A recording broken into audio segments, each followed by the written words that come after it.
Hello, everyone, and welcome to Storypath Showcase. This is session 3 of our Trinity Continuum Core game, and this one is entitled Multiplicity.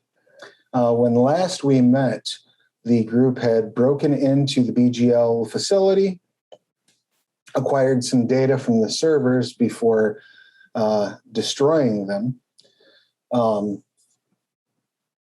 and met up with one Angelique Rousseau, who claims that she is the original and that agents from a alternate reality are responsible for her apparent demise. In working together, you discovered that there was an employee of BGL hiding in a closet in that server room who you interrogated, knocked unconscious, and left on a couch in the lobby, if I recall properly, just after planting bombs in the server room. You went downstairs, stole this artifact that they have in storage that supposedly facilitates transfer to alternate realities, and made arrangements to meet up with Angelique back at Franklin's hotel room. Does that about bring us up to speed? Excellent. Before we get rolling, did anyone have any tweaks to make to their character sheets or any new aspirations listed? I spent some experience and grabbed the close combat trick Sucker Punch. Beautiful. I love it. I did not spend an experience because I want to just go at it. I love it. All right. So diving right in, you all have pulled up to the hotel room. You've left Chidi out in the vehicle to keep an eye on the device itself. And you've stepped inside, made yourselves comfortable. You're back at the hotel for about 15 minutes when Angelique appears effectively. There's a sort of a rip in the air at the foot of the bed, and some grayish mist rolls out as then Angelique steps out. That's really cool. She says, "Yeah, it's terrifying, but it does help me get in and out of places. So there's that." Does anything ever follow you out of there? No, I haven't run into anything in the mists yet. Hadn't occurred to me there might be something in there. Welcome for that thought, then. You notice her kind of like nervously fidget with her wrist where she has her whip attached. She says, "I know that on the other side of it is problems, but the mist itself seems to be uninhabited, and it's barely inhabitable. It's not a pleasant trip." Anyway, she takes off her hat and throws it on the bed and sits down on the bed. Franklin gives her a glass of water, and she nods and thanks. So, do you guys have any idea, where all the people go when they go through these portals? She nods very solemnly and says, "Franklin, I wanted to be sure before I told you, and I believe the data that we were able to hopefully get off those servers will confirm the mist appears to be a membrane between worlds. There's something on the other side of it. From what little I've been able to piece together, it's an alternate version of our world.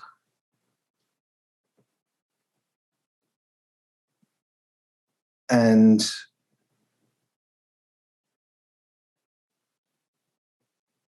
things are dark there. They've exhausted their own natural resources.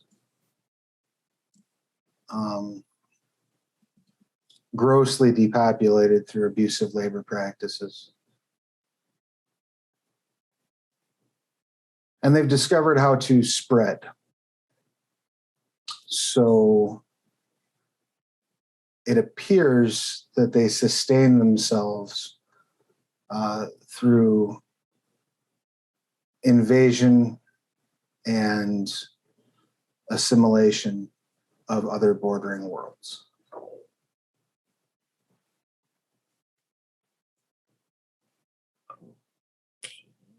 So a bit like Mortal Kombat then, except, you get one shot at stopping them rather than 10. Yes, it is, kind of, yes.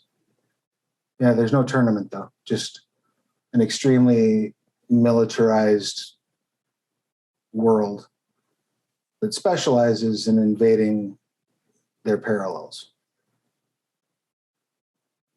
So them figuring out these devices and the fact that there's this step into a new space, it's real bad news.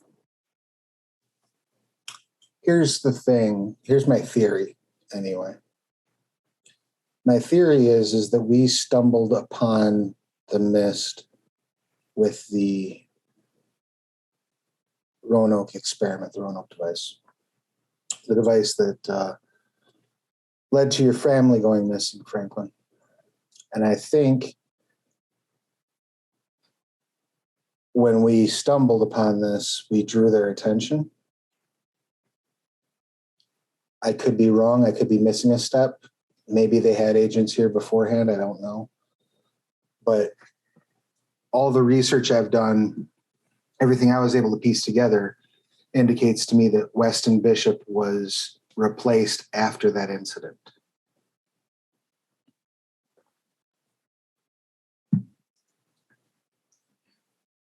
Well, nothing says come and invade me like, hey, I'm a threat now. Right. Or even just, I'm here. Yeah. If we're starting to get into science fiction territory that I do not understand, okay? So bear with me. But if there are a theoretically infinite number of alternate realities, then theoretically we could have gone all of our existence without them ever noticing us. It's not impossible that they only invade worlds that have reached this certain technological barrier because that's how they find. I mean,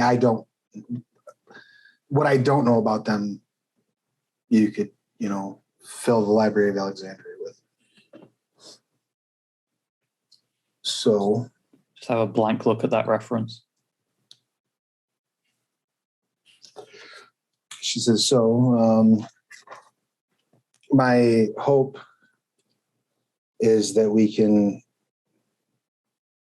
find some way to either put together conclusive enough proof that this is happening and a problem, or we can find a way to prevent the invasion, or we can find a way to mobilize government. I mean, we have to find a way to stop it. The good news is every indication is that your family's alive, Franklin. The bad news is every indication is that they are in the custody of these people.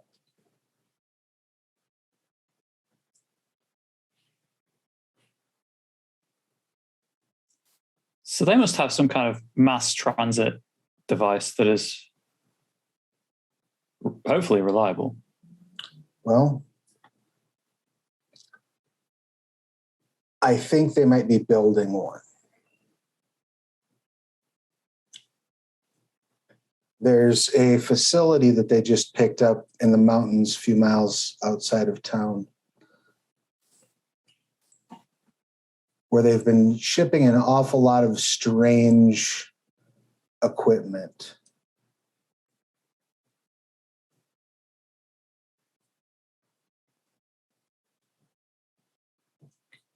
Maybe enough to be able to like transport Franklin's family back.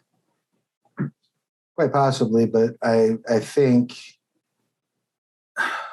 they're trying to open like a larger gate.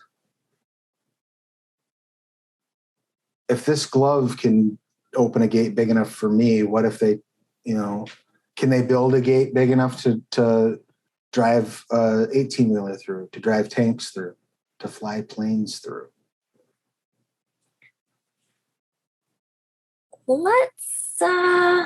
Let's go through some of the data that we got off these servers and see if we can get any sort of confirmation on this.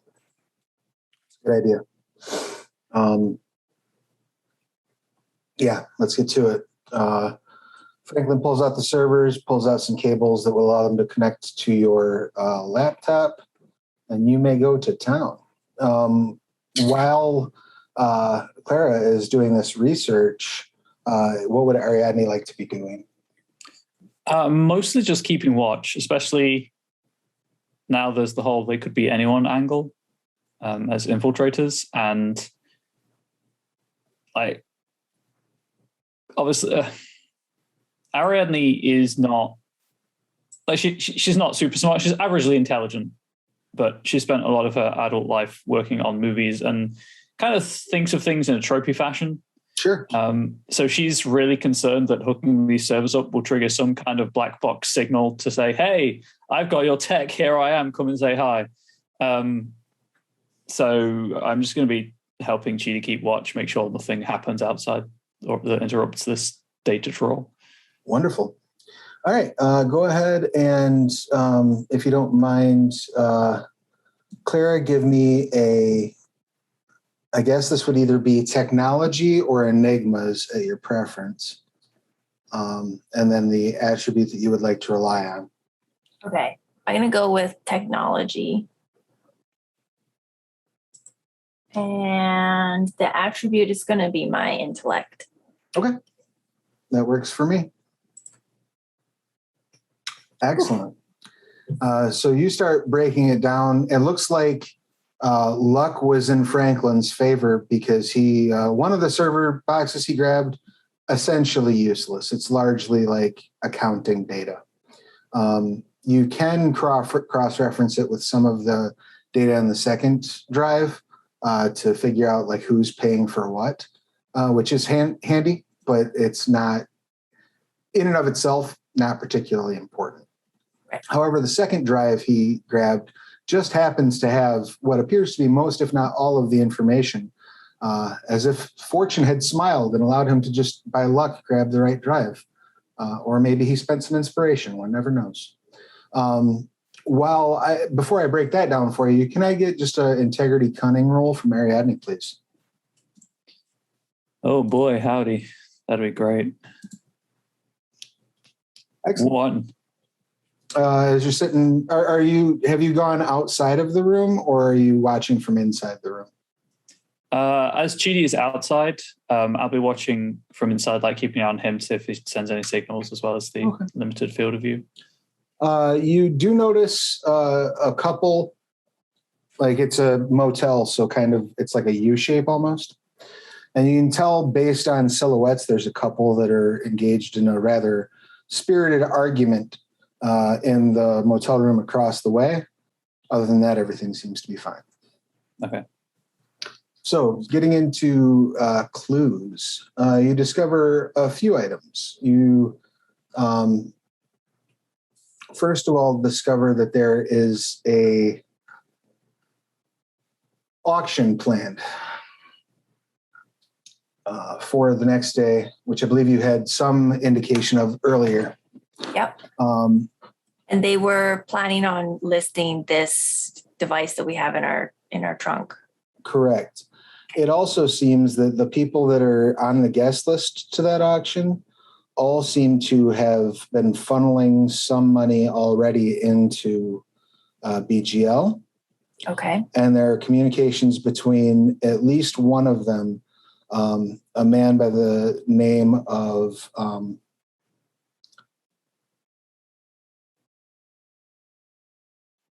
Huck Novotny, who has a bit of a reputation as being kind of a high-stakes roving gambler type, who seems to be, based on the context of the emails, it sounds like he's aware that there's something, that there's another force that this is connecting with. You know, saying things like, "I'm looking forward to meeting our friends from the other side," and things along those lines. Nothing concrete, but enough to give you the clue that he at least knows what's up. You also discover some personal discussion between Weston Bishop and a man named Marius Harding. And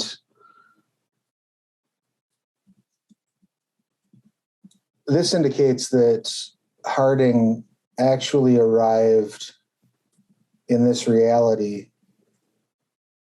12 years ago. His interdimensional ship malfunctioned and it caused a crash landing.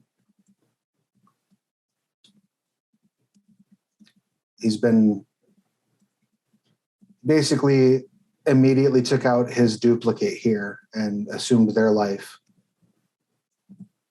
and has been working very hard to facilitate contact through the security company that he owns and operates. He sought contracts with various companies that were doing work that might be parlayed into this kind of travel. So everything from, mathematical think tanks focused on quantum physics to government contractors, basically. And made quite a fortune providing security for these companies. But when he discovered the device that BGL was planning on testing in Riverside, the teleportation device, he knew that he had found something that he could address. So through sabotage, effectively, he took components from his ship, worked it into the Roanoke device, and used it to send a signal, a distress signal, along with an offering of ready for conquest natives of this land. So they full out know that we're here in big juicy marshmallows. So exactly. Okay. In response to that communication and a packet of data that Marius sent along with it, they sent across replacements for various BGL personnel, including Weston Bishop and Angelique Rousseau. Okay. Well, that explains a lot.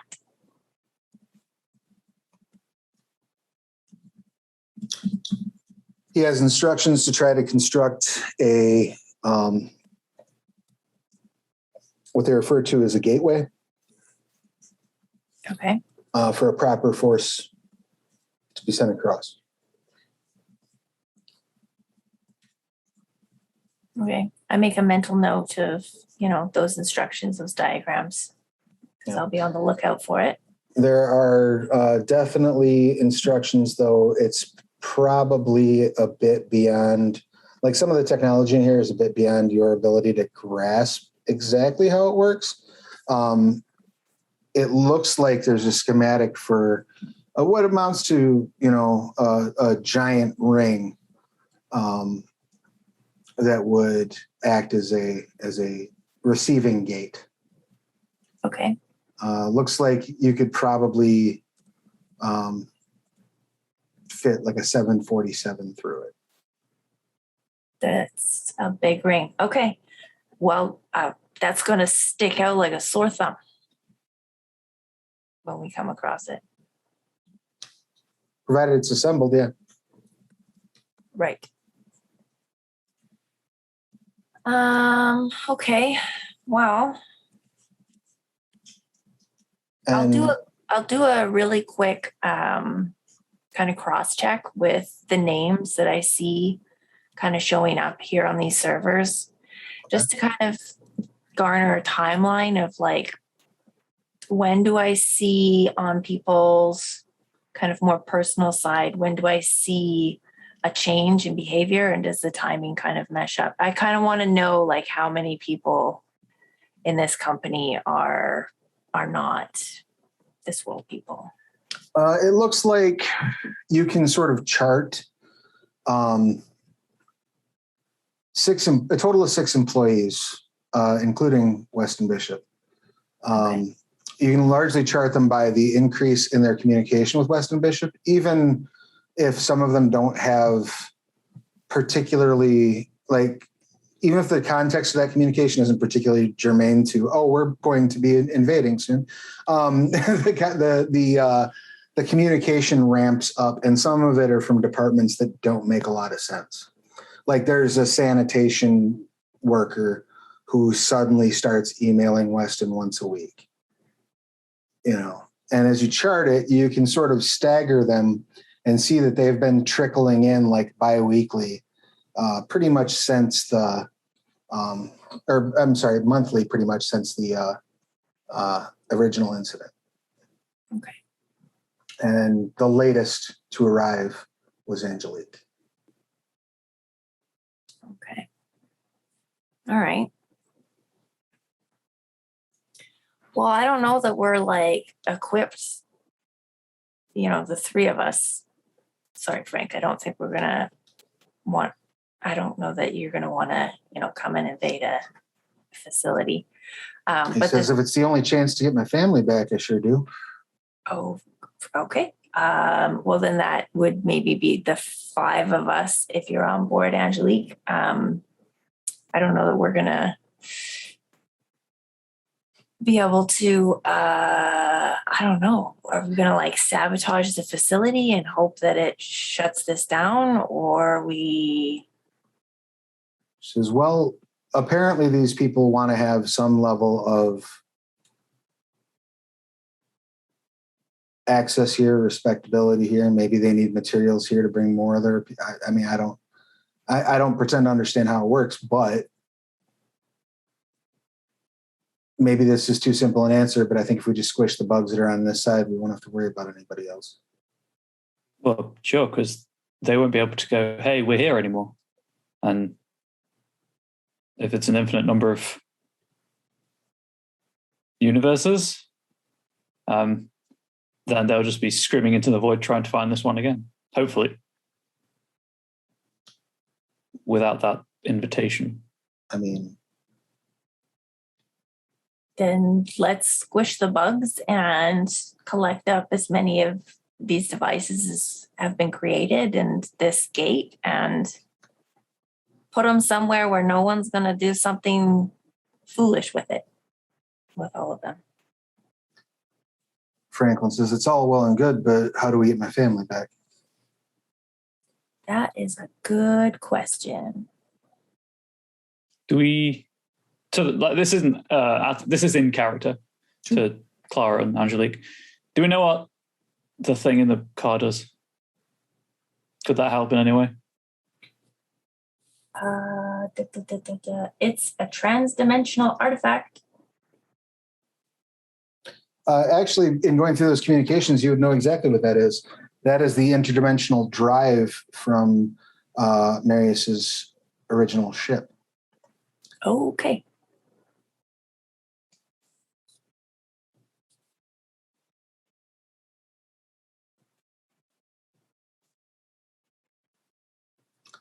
It's repaired for the most part, but it requires a great deal of power to use. So won't they need that anyway? In ideal situations, obviously. Theoretically, but I mean, this was built and doesn't use anything from that as far as I know. True. I mean, if they have access to the schematics, the materials, and the funds, They can just make their own, but bigger. right? I'm sure this is a pain in their neck, but I mean, they clearly have enough command of the technology to be able to manufacture with resources here.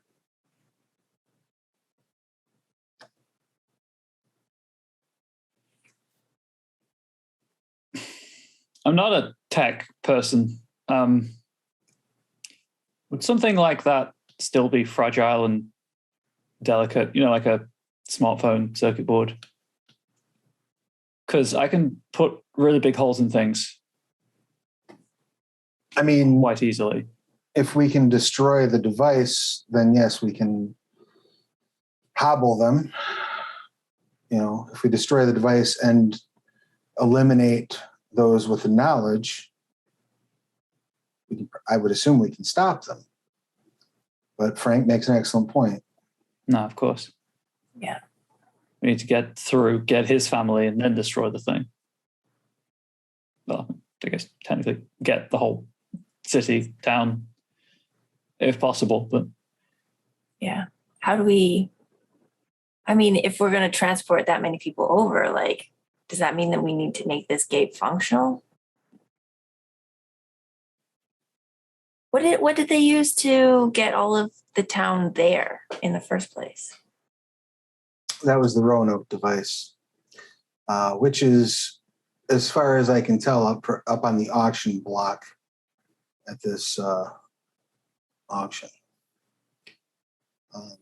Basically, my guess would be it works a lot like these, and she pulls out one of those cable rings that she had and lays it out. She says, if you activate this, it opens up a portal that basically pulls everything within the circle into the mist. I'm assuming the Roanoke device worked the same way or in a similar way. But the circle is really big. Right. So, we have a couple of ways we can get there. Frank says, if we hook that thing up to any vehicle, the vehicle will go through.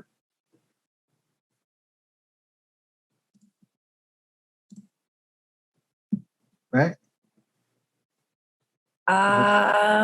Well, the Roanoke device seemed to only do organic beans. No, that guy's yeah, that's an engine, right? So presumably it'll just bump it through dimensions rather than hell, we take a big rig and we drive over and we load everybody up in the trailer and we drive home.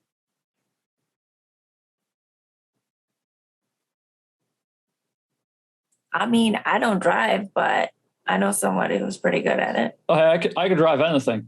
Literally, I have the trick that I can drive anything.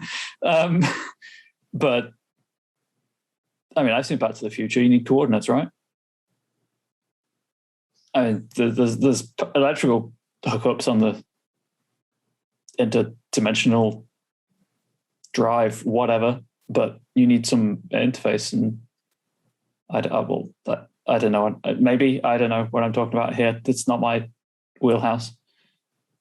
I can see what I can rig up to connect something together. I'd have to take a while to look at it. I feel like we probably want to ixnay the six people here first before they can set off alarms, though. Because that auction's going to come up, this device isn't going to be on the slate, and there's going to be a lot of people wondering what's going on. It's only 5, isn't it? And what pointedly, Angelique. It's true. We did already get one. She went down fighting, though. I have a funny feeling that all of these people are going to be a little bit more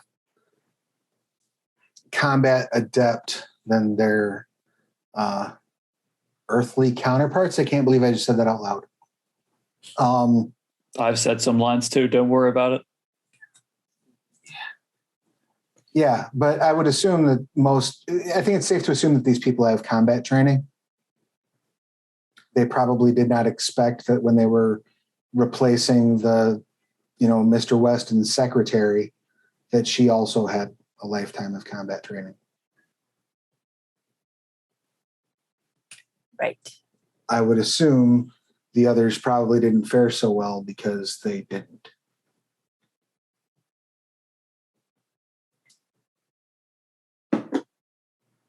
So maybe we should take this up the line. Involve leadership at our various organizations. Yeah. Do we have a direct line to Pharaoh's? Because I'm not sure that there are many people that I would trust with this information. He's probably one of them, but I mean, Ariadne, didn't you say that you had spoken directly to Pharaoh's? Yeah. Well, I spoke to a contact who hung up, and then Faris called me. Yeah. Okay. So what did you do to get that action to happen? I mentioned I was going to Angelique's funeral.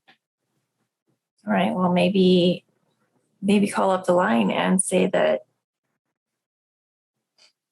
you went to the funeral and you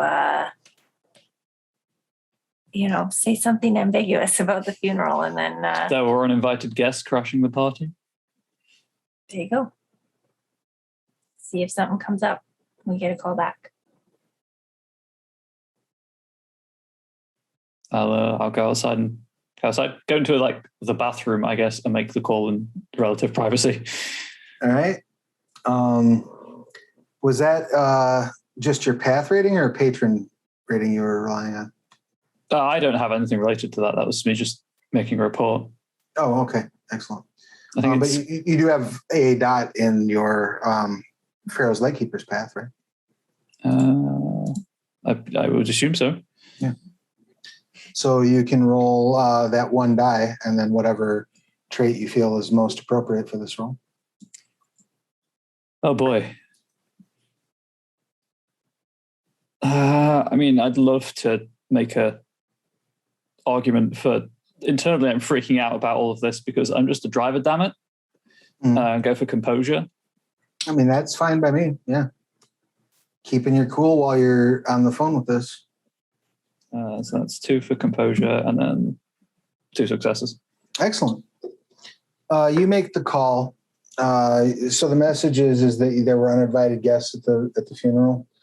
Yes. Are you saying specifically that you think that information should be communicated upward quickly, or are you adding anything to that, or are you just making that as your report?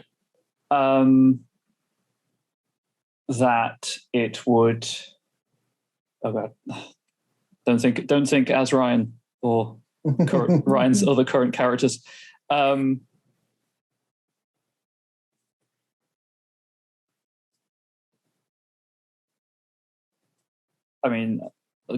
Thinking in tropes, it would shine a light on the situation if the right people knew about it as soon as possible. Excellent. Thank you. Hang up the phone. You step out of the bathroom, and there's a knock on the door. I will look at the phone and then the door. And if no one else opens it, I'll cross to the motel room to open the door as well. You see a guy who's just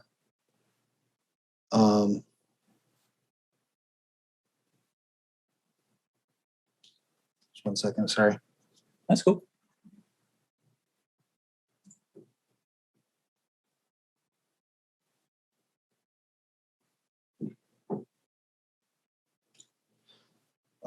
You see a guy who's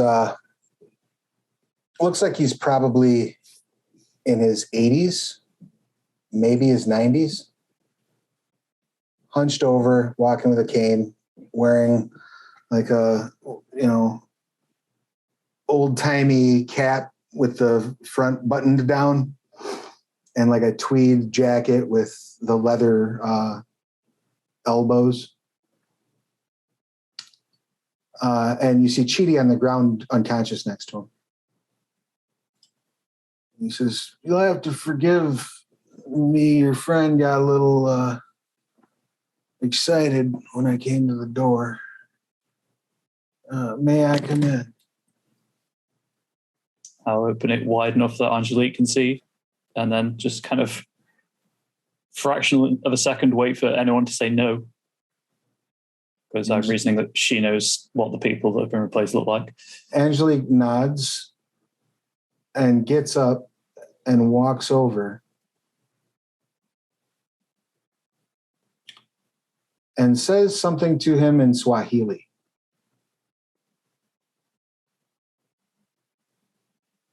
He responds and winks. And she reaches in and hugs him. I'm just going to grab Chidi. It's probably a good idea.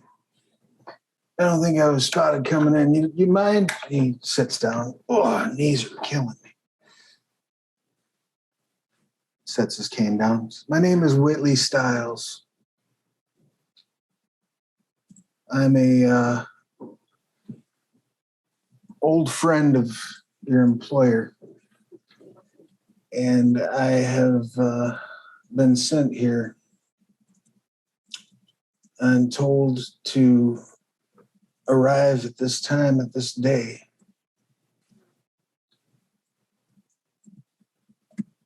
I assume you would be able to shed some light on the nature of that request.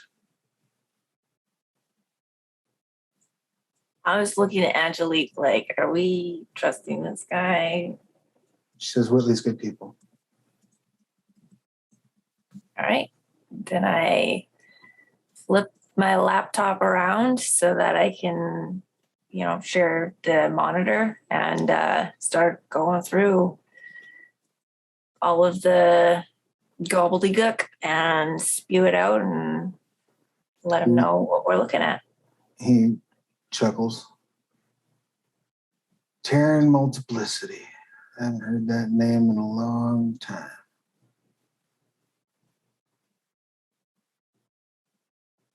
What name was that? The Terran Multiplicity. That's the name of their world empire over there. But you've heard of it before? Oh, yeah. Broke their chancellor's jaw back in 46, actually. It was a fun time.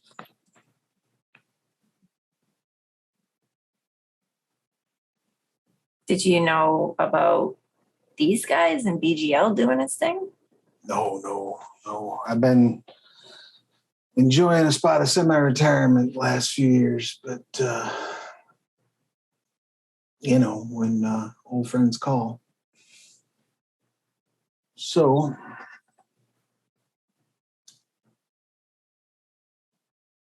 you got a plan? We're going to rig up a big rig right in there, kidnap, a town full of maybe our people, maybe their people, bring them back, and then kill all the people that we think know about this and destroy all the artifacts. Sounds like a real solid plan, doesn't it? I mean, yeah, it actually does sound like a pretty solid plan.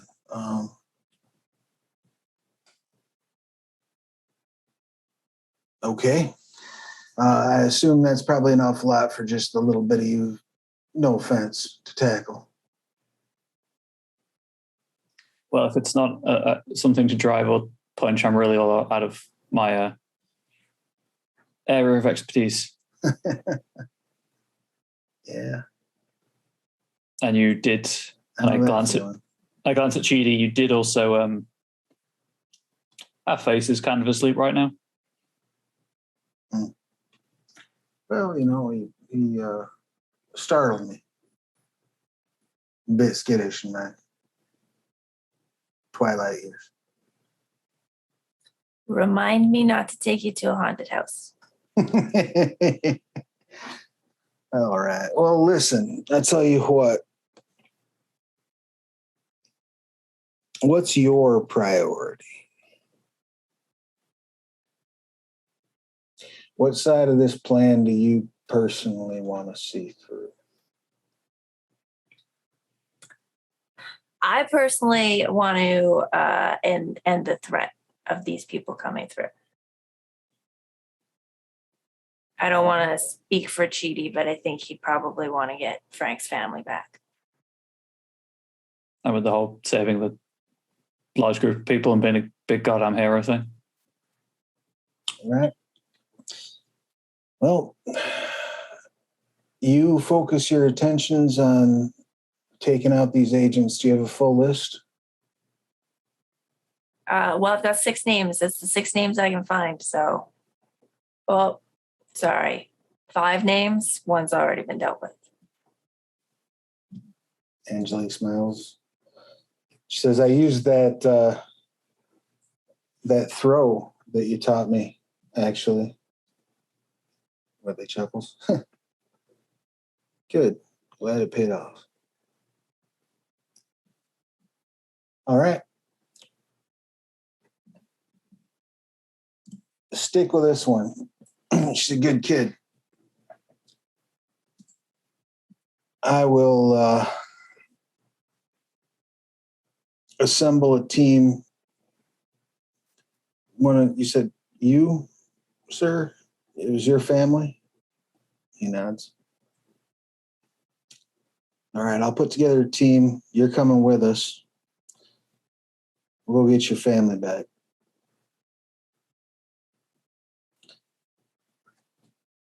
You and your team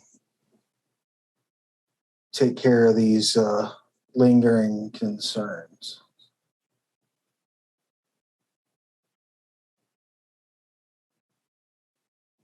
He stops. You wouldn't happen to have a multi-dimensional engine laying around, would you? Yeah, it's back in the car. Quite a coincidence, actually. It's good. Saves me a trip to Chicago. All right. Do you want me to carry it somewhere for you? Because it looks like maybe your knees are a little rough. Right, be mighty kind of. If you don't mind, just put it in the station wagon.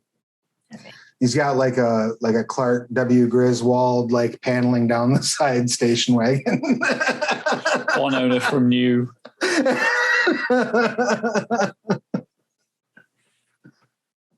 right. I'll subtly, maybe I'll take like a blanket or something and wrap it over the device while I transfer it into the station wagon. You move it over. Whitley gives Angelique a hug. Franklin comes over and offers his hand to both of you and says, I can't thank you enough for everything you've done. Say thank you on the other side. Well, not actually literally on the other side. Say thank you later. Will do. He hops in the station wagon and him and the old man drive off.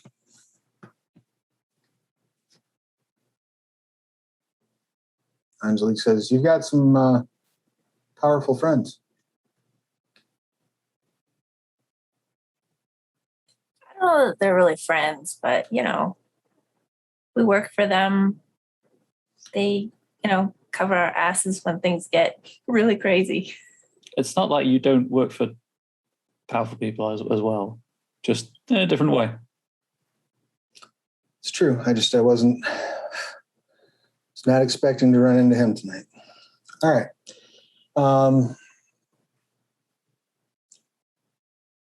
That's a story for another time. Right now, we need to get ourselves ready to go on a killing spree. So, are you thinking we blow up this auction, or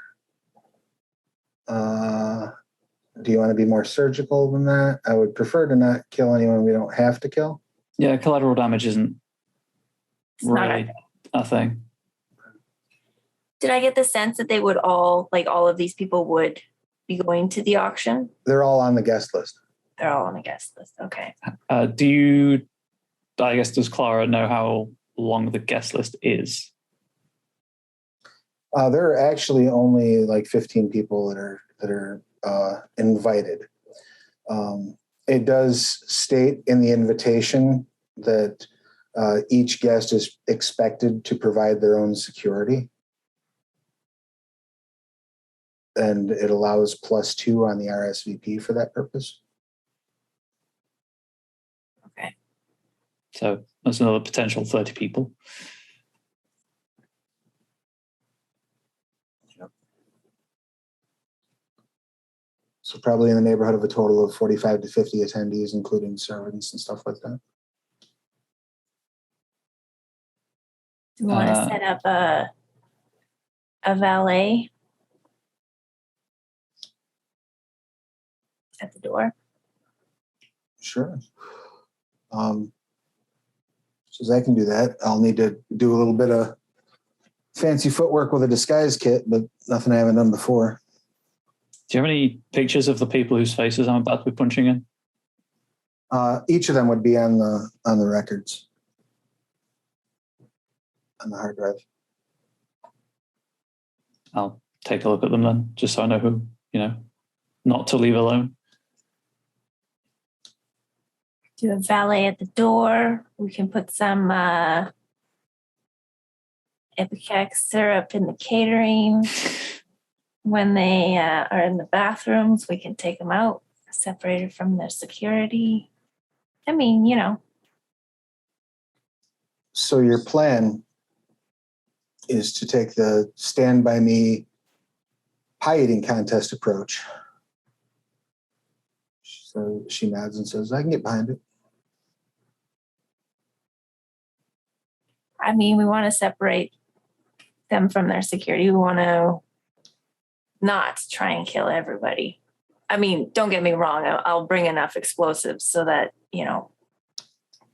if things go real south, we can just crater that place. But I wipe away a fake tear. They grow up so fast. Angelique says, okay, good so far. How do we get inside I can disguise myself as a valet, no problem. How do we get you inside to actually access the catering? we look like caterers. Just show up dressed like caterers and hope for the best? Yeah, I mean, we've gotten into a lot of tight spaces just dressing up like waitstaff, because sometimes people are very oblivious when they are busy with high-end events. Sure. I love this plan. I'm happy to be a part of it. Crucially, you're at the other side of the building. Presumably, we'll be going in Tradesman's entrance. We've gotten Mitch all caught up-ish, and we are back and ready to rock and roll for the next act of this story. So you all and Angelique are now in Franklin's room. Franklin is left with Whitley to go and rescue his family. Your plan as of the moment is to pose as waitstaff, sneak onto the premises, poison the catering with Ipecac syrup. It's not poison. It'll just make their tummies a little upset. Yeah. Yeah. And then unceremoniously slaughter the targets on the throne. That's the plan. Yep.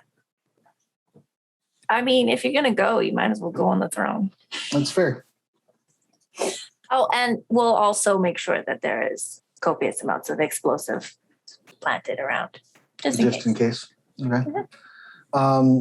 All right. So you have at this point about 20 hours to plan. What would you like to do to set this plan up?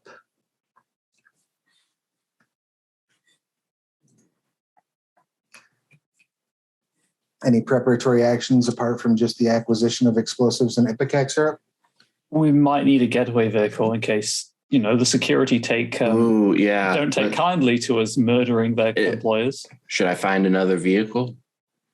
Chidi, I'll find one. You sure? I'm sure. It's like looking out the window. I'm pretty sure there's a smart car parked on the corner there. And that'd be great. I'll also look in the accounting information to see if I can find the name of the catering company that they have hired, so that I can look up what the waitstaff uniforms are and source some of them for ourselves. Sure. Go ahead and give me technology or enigmas, whichever you prefer. And what attribute would you like to rely on? Let's do some enigmas for the research and then cunning.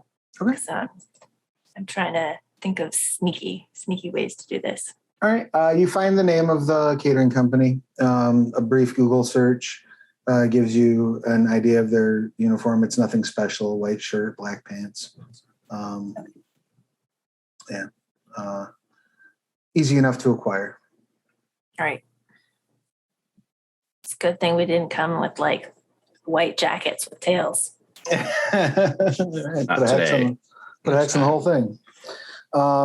So in looking for a vehicle, is there anything in particular that you're seeking out, Ariadne, or are you just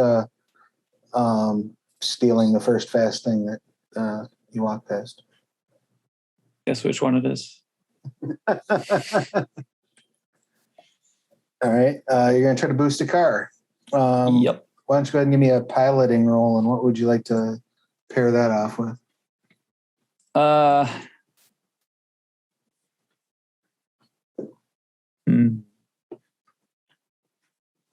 mean, stamina is my highest, but I can't really draw a connection there. Very difficult to sell that. Yeah. Yeah, so I'm gonna fall back on the rather than fall back on composure, which is 4 dots, I'll fall back on resolve, which is 4 dots, but I haven't used it anywhere nearly as much. That's fair. I need to get this to work so that 1, I don't get arrested, 2, that no one else gets arrested, and 3, that I make it home to Molly at the end of the day. Well, I will give you 1 enhancement because last session someone showed you how to hotwire a car. Yay. So that's 3 successes. 6 successes with that 1 enhancement. So you're walking around looking for the perfect car.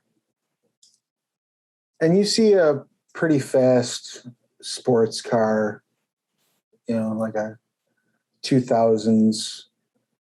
Looks like it's in pretty good shape. And you walk up to it and you're about to start breaking in, and you look over and you see a Mustang Shelby GT. Ooh. And under my breath, this is a once in a lifetime opportunity. Ariadne, you can't let this pass you by. And you walk up, and it's as if the universe has conspired to place this car in your hands. Everything just slides where it's supposed to slide and starts where it's supposed to start. And it's just the smoothest car theft in car thieving history. I'll get back to the motel and, make sure the car's fine. Get back into the room. Clara, thank you for the lesson how to hotwire a car the other day. You actually heard anything in all of that chaos? I do some of my best work surrounded by explosions. Yeah, I get it. Me too. So I found, I don't usually set them off. That's someone else's job, but yeah, it's a skill I would love to have. I found a car. It will fulfill all of our requirements and will make pursuit very difficult. it's also extremely recognizable, so we're going to get one shot at this. I suggest maybe having mine or Angelique's car elsewhere that we can drive to ditch the, shall we? At a moment's notice. We should have, my eyes kind of unfocused as I think of the speed. We should have time to get there before anyone catches sight of the actual getaway vehicle. Angelique says you couldn't find a billboard with wheels to steal? I did think about that, but I drove one of those for a stunt once. They're not fast enough. No, I get it. I understand. All right. Getaway vehicles covered. Costumes are covered. Anything else? I would like to rig up a detonation device for my explosives so that if something happens to us, it will explode right as the auction is set to have the first item go up. Okay. So sort of like a dead man switch or something that you have, like a timer that you have to send a signal to stop it kind of thing? A timer that I don't have to set a signal to. I want to have it all programmed in place so that like when they like set up the PA system to go for that first auction, the microphone goes ding, and then they're like, boom. Okay. Do you want a way to stop that remotely? Yes. Okay. That's more what I was. Yes. So if you just want to set it up to a trigger on the mic, that's easy. I want it to be a fail safe so that if I, get taken out, it will go off. But then presumably if we manage to get the agents dealt with, because I'm assuming that the auction has like a mingle period before they start bidding to kind of get everybody juiced up and a couple drinks in them so they spend more than they should. Sure, that's a safe assumption. And so then I'm assuming that we're going to be able to get that syrup in their systems and get them dealt with before that first item hits the auction slate. Okay. Go ahead and give me a technology roll. Let me know what attribute you'd like to rely on for that. I'm going to use my resolve. Okay. Power through. All right. You're pretty sure you've got it set up. There's a simple radio signal that you can send with the push of a button to disable it. And you can push another button to delay it. Okay. So if you're like, we need 5 more minutes, you hit the delay button. Okay. Any preparatory work that Chidi would like to do? So I'm awake and up. Yeah, you're. It's the funniest thing too. Like you're not sore. Oh. It seems as though this you were sitting out in the car watching the device. Mm-hmm. You saw an old man pull up next to you in like an old school Clark Griswold station wagon with like the paneling down the side of it. Yeah. And walk up to the hotel room door. You walked up to just sort of say, "Hey, can I help you?" And he turned around and like touched your neck and you went unconscious. Holy. Gotta make sure to watch out for that guy. He's got magical fingers. All right. So slightly disappointed that we have a Shelby instead of a smart car.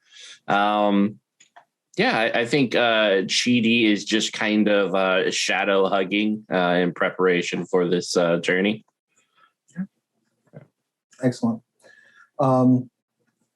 You all get your things together, get a good night's sleep. Do you have any plan to address the actual delivery of the Epicac, and how much do you plan on delivering, and how do you plan on hiding its taste and smell? We're going to, I'm thinking, put it in the mimosas. Because they're bubbly, so nobody's like sniffing them. You get orange juice up the nose. It's really uncomfortable. So Kind of concerned that I feel like Alexis might have done this for real. I know, right? Like, That answer was there.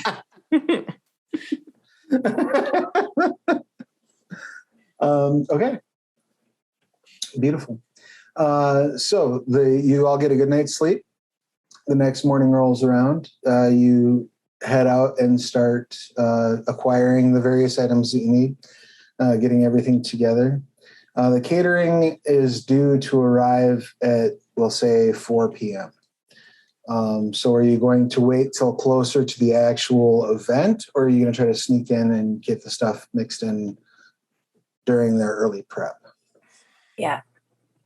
Early prep? Just arrive with the rest of the catering crew, and then just infiltrate, learn where the spaces are, where, people are going to be coming in, where they're going to be going.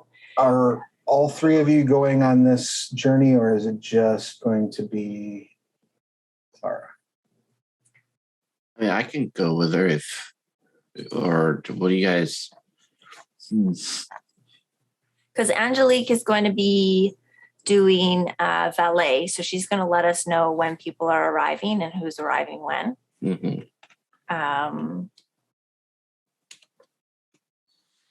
So you guys, I mean, it would certainly be easier if we were all in there. Yeah, well, let's just go together. Okay. Great. What method would you like to use to sneak your way into the property, deceive the guards that you belong there, to fit in? What's your plan? to just wait until we see somebody who's like, there'll be a catering van. Yes. It'll have the name on the side of the van. It'll come in, and then we'll just follow up. All right. So you're literally I'm going to spend some inspiration, if I may. Dramatic editing, that the catering ID badges are not photo IDs. Oh, absolutely. That'll cost you 1 inspiration. Nice. Do you want to try to take out any of the caterers and replace them, or do you want to just walk in alongside them?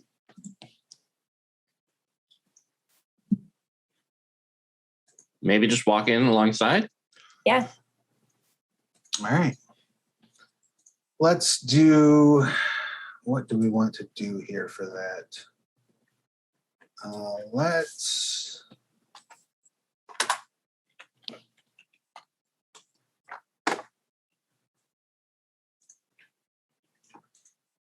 I will let you go off of either integrity or command, because you're basically like asserting your presence there, right? Mm-hmm. So determine which of those skills you would like to work off of, which attribute you would like to work off of, and we'll do sort of that team roll again where the lowest will roll first and it will roll forward to either complications or enhancements. I'm looking at a 6 with integrity and composure. This is all of us, right? Mm-hmm. Yeah, probably composure.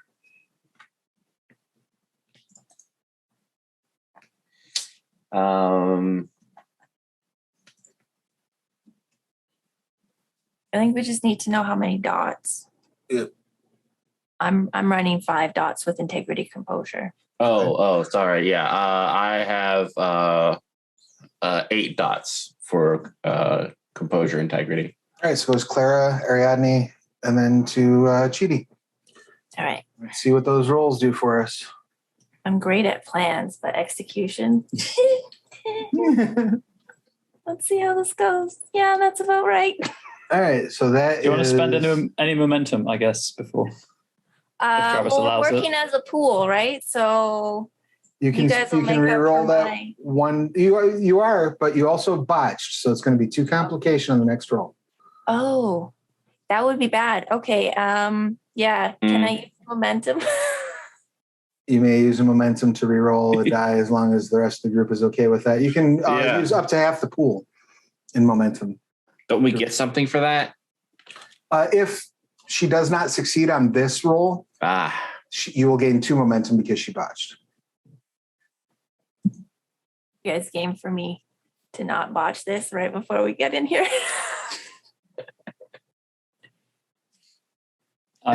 Please do. If you can spend 2 momentum, so go ahead and roll 2 dice. See what they come up. Yeah, that is still failures. So the bright side is you don't lose any momentum because you gain 2. The downside is you now have a complication of 2, Ariadne. Oh boy. Okay. Ooh. Excellent. So that will now become a complication of 1 for Chidi's roll. All right.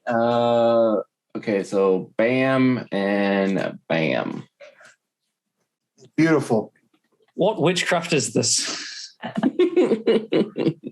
Mr. Rogers knows how to fit into a crowd. Yeah. So there's a brief moment as you're walking up where one of the caterers sort of turns around and goes, "Hey, I've never seen you before." And Clara just knocks them out. Holy hell, Clara. Yeah, I don't usually hit people, but I'm I felt it. Yeah. Okay. You drag that person behind a bush because where else are you going to put them? Yeah, like make your way inside. Once you're inside, you see this is a really nice set of digs, huge mansion. It is being the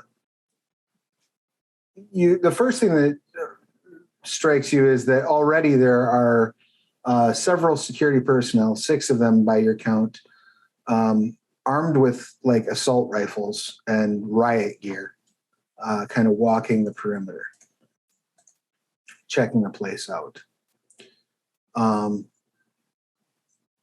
You also note 2 of your intended targets are already in attendance. Weston Bishop and Marius Harding are both there already, enjoying a conversation in the sitting room. oh.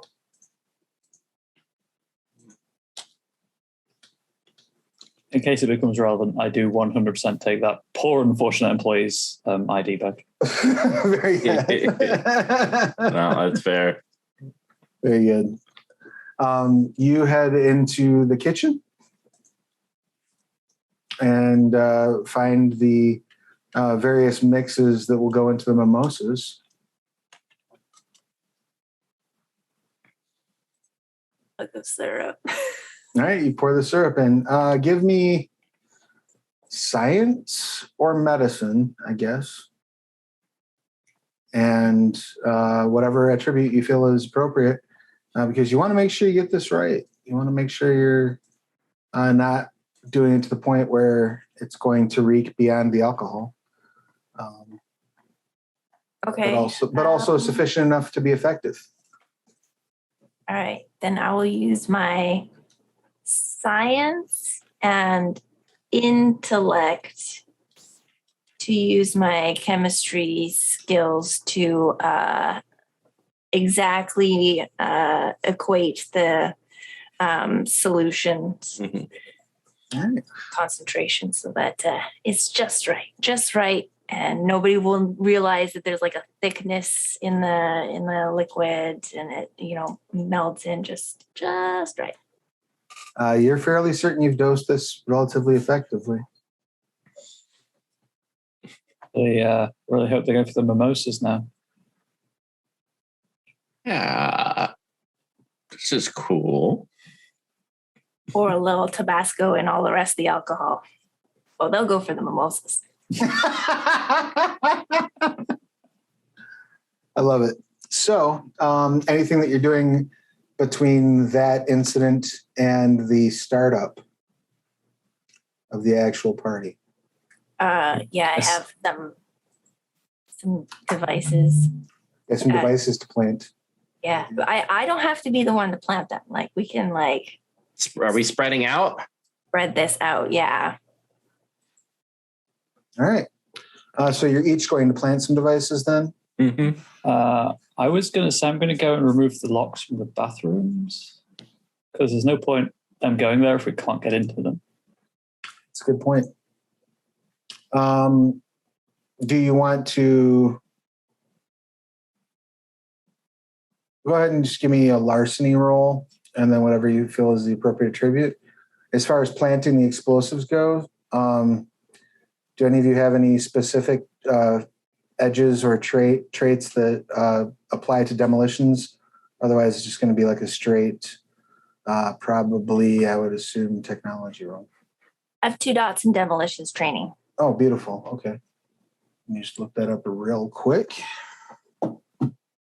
Well, we get that larceny roll from Ariadne. Yeah, I have no larceny. My idea was just to wad toilet paper up and shove it in the lock so it can't actually engage properly. I mean, that would still be larceny technically. That's fine. You just roll the attribute.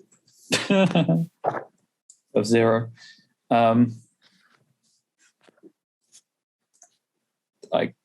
Could I make a composure argument about just keeping cool and trying not to look suspicious? Yeah, absolutely. Yeah, that's not a botch. There's no ones. It's just a failure. That's good.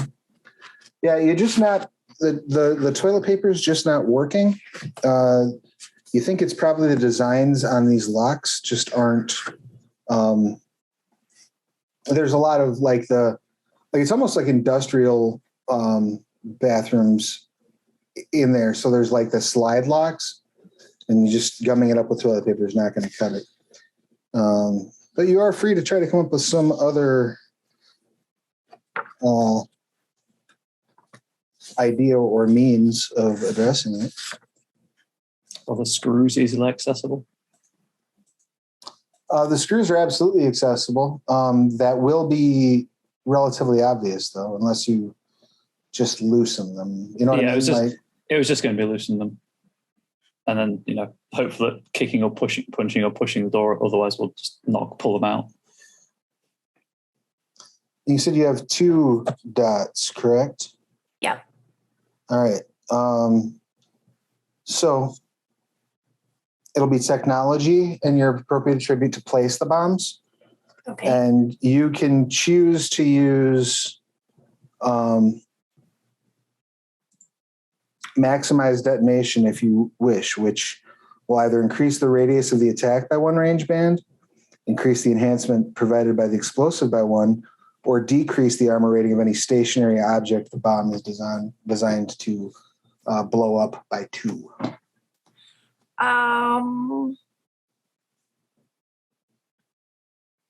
Let's decrease the armor rating. Okay, so you really want to kind of bring the house down, literally, Yep. in the event of an explosion. Okay. Yep. Go ahead and give me a technology and appropriate attribute to place the explosives. Go ahead and make that same roll for Chidi as he's placing bombs, though you will get the benefit of her demolitions training. So, like cunning. Yeah, cunning works. That's it. I don't really have anything else for it. I did composure. Oh, goodness. Okay. You're pretty sure you got the bombs all placed in a very, very lovely place, unless you want to spend some momentum to overcome that botch.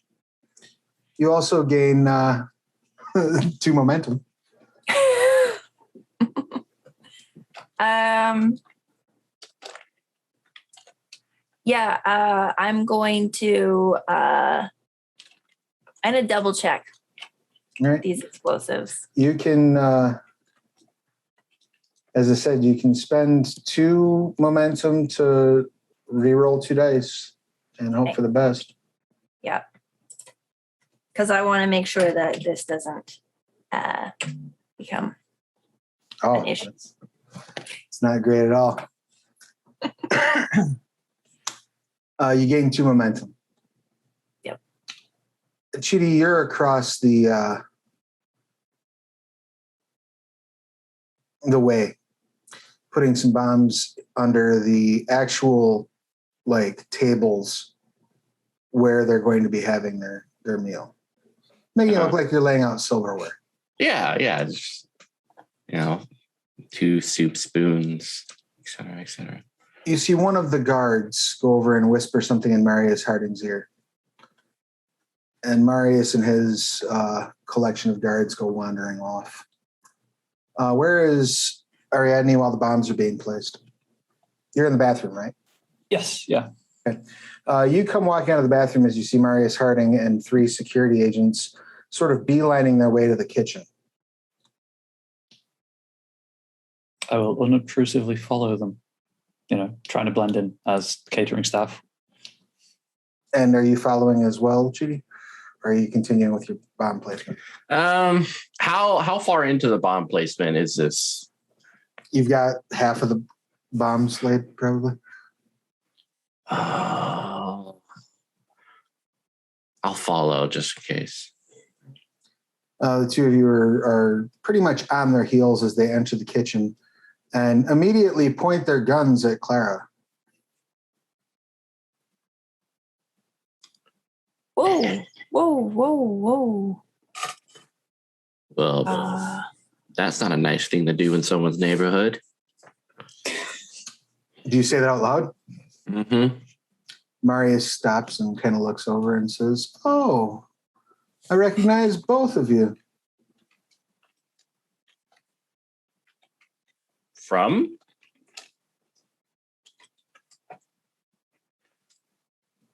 Description. One of my associates gave. What was that associate? And can you put your guns down, please? Like, we're having a...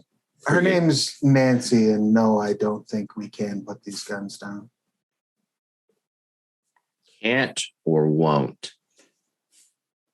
Well, I mean, my men are capable of dropping their weapons. It's not routinely an order I give. Okay, well, Clara here is an innocent bystander. Just trying to go through life, pay college, take some trips to Paris. Is that why she's planting a bomb? Yeah, Clara, what are you doing? I don't know what you're talking about. What do you mean a bomb? Where's this bomb? I'm just mixing drinks.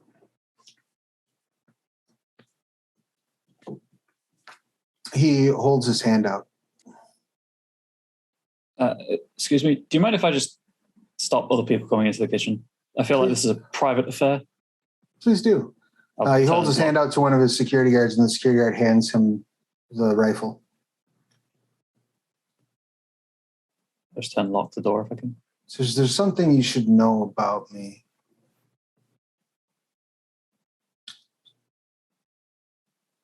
I'm going to enjoy this. And he points the gun at you.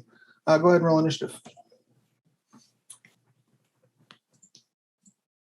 I just need to check something on one of my tricks.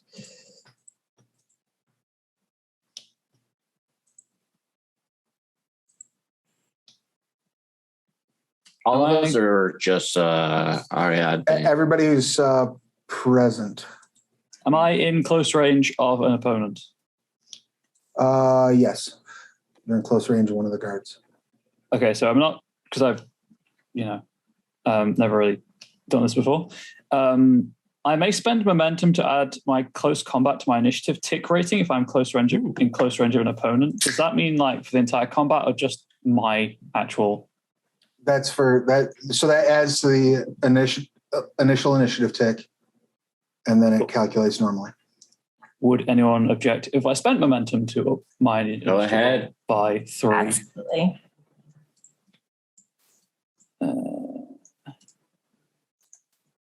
So 6. Okay. Oh, hang on. I clicked the 3. Should I click the initiative number word? Oh, you should. Yeah, click the word so it rolls it. Sorry. Excellent. So you wind up going on a tick of 3, which still puts you above the the security. All right. Marius goes first.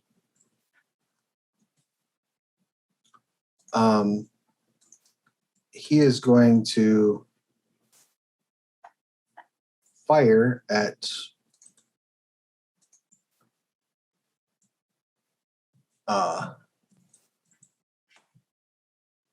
Clara.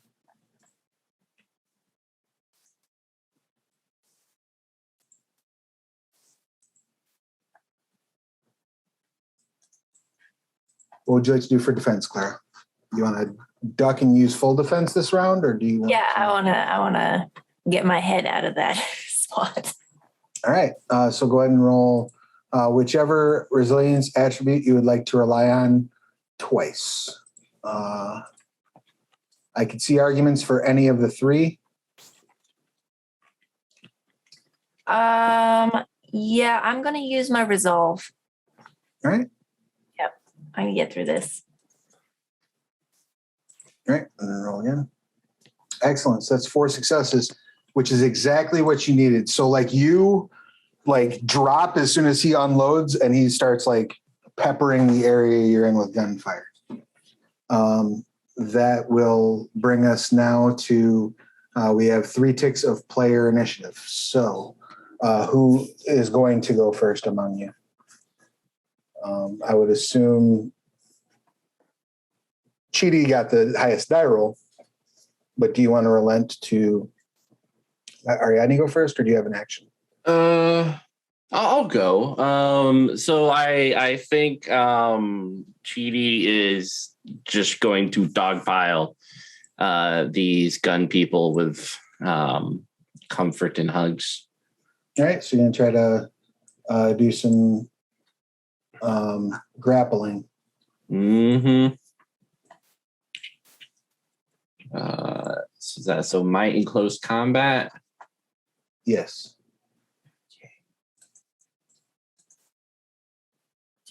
Woo. All right, excellent. And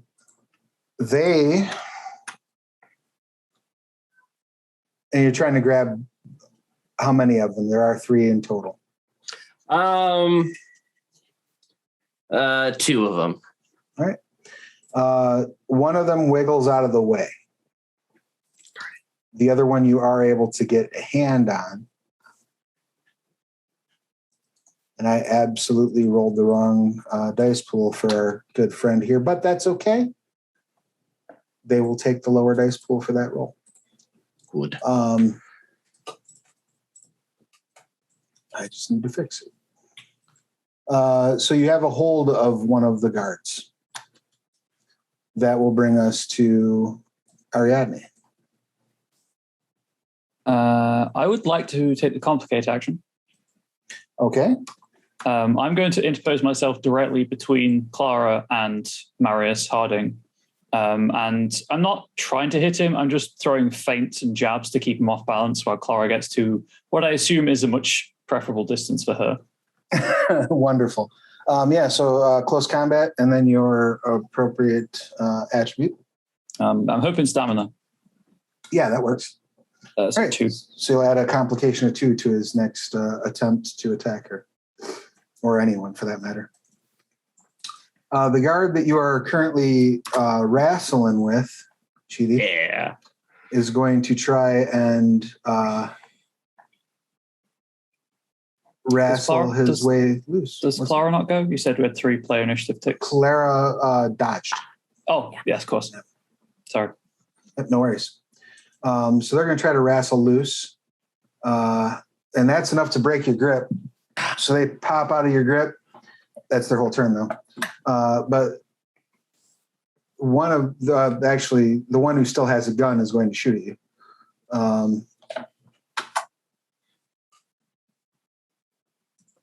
Would you like to reflexively activate your yes chest piece? Yeah. How much momentum do we have?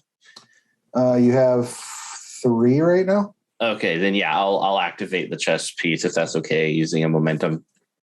All right.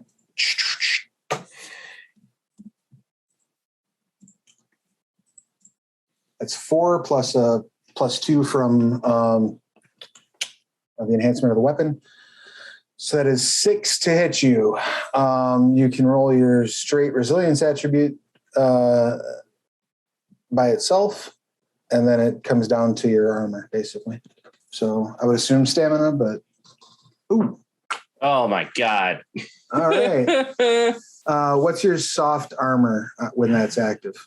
Oh, so my soft armor is 5. Okay. So it's just enough to inflict wound on you. So you suffer a bruised condition as this dude shoots you in the chest. Got it.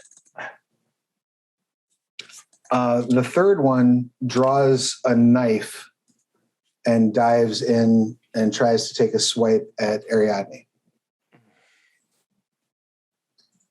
Ariadne, you may make your straight defense roll. Yes. Oh, yeah. So as you're like flailing kind of wildly to throw Marius's aim, this other one comes in with a knife and you like just like don't even look over, like Neo from the Matrix, just block that shit. I've rehearsed this scene. Excellent. That brings us to the top of the order. Marius is going to continue attempting to shoot at Clara, but is not particularly concerned about whether or not he hits Ariadne.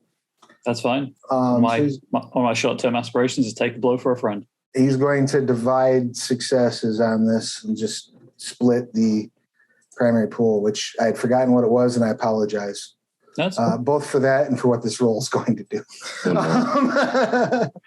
Okay, so so that's a total of 9 with the enhancement from the assault rifle, minus 2 for the complications, so that's 7. So he's going to put 4 at Clara and 3 at Ariadne.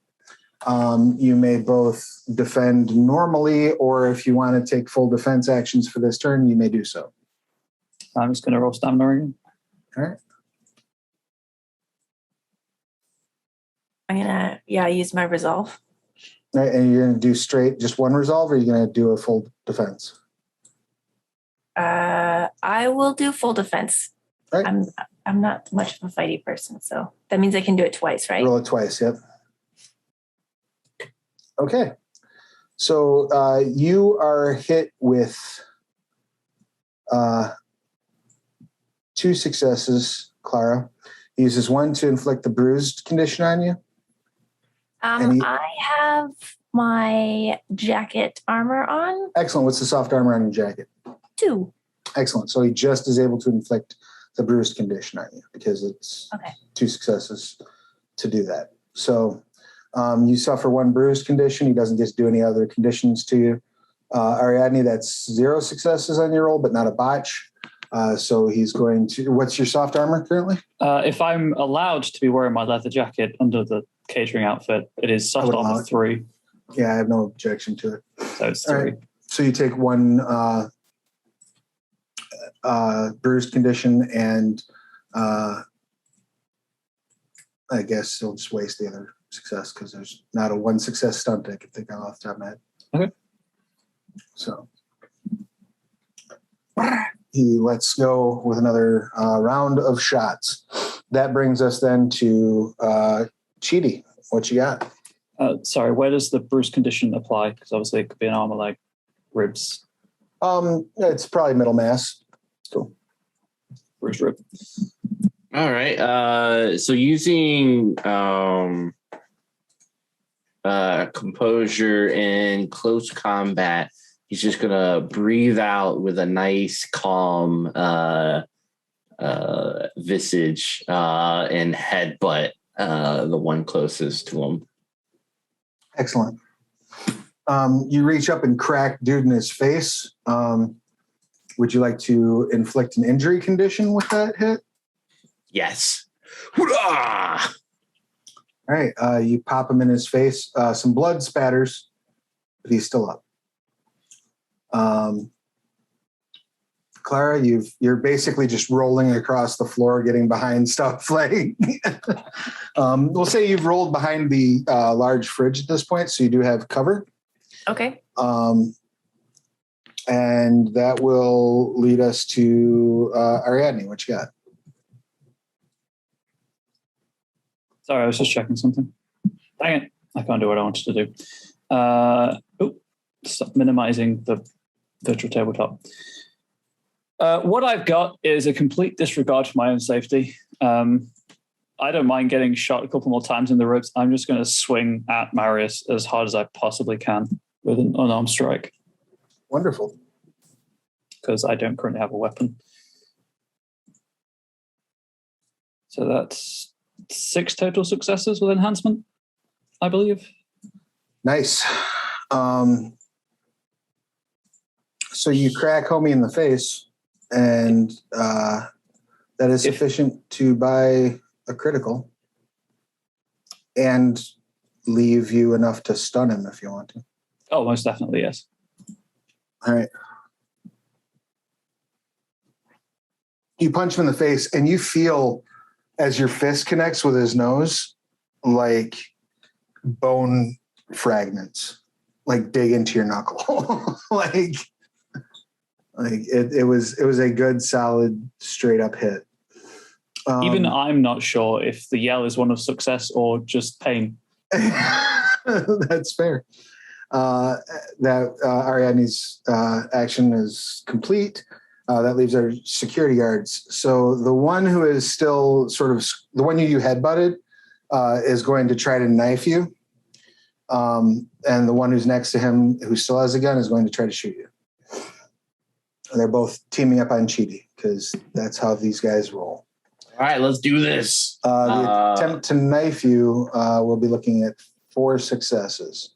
So you can, at this point, just take it and not worry about rolling stamina if you want to. Oh, yeah. I'll just glance off my bare chest. Yeah, it like rips your cardigan, but you hear like the pa-ting underneath of it hitting metal. The second one is going to fire at you. That's also 4 successes. Also, those bullets bounce off.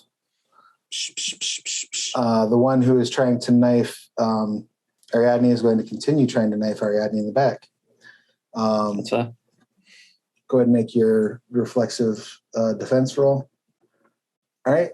You still catch a knife in the back. You're wearing leather. Yep. So it's soft armor. It's soft armor 2, but I have a gift that ups it to 3. Awesome. Yeah, the knife glances off your back harmlessly. Brings us to the top of the order. Marius tosses the gun down and punches at Ariadne. That's fair. Oh, I'm rolling the wrong person. Sorry. No, that's good.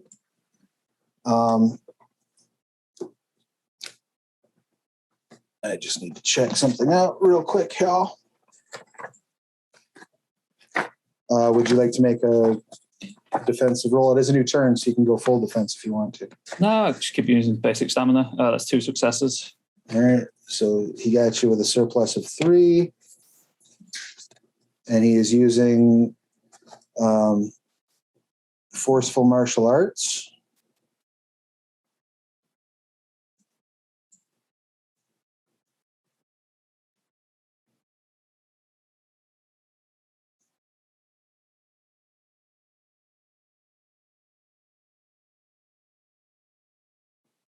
Okay, so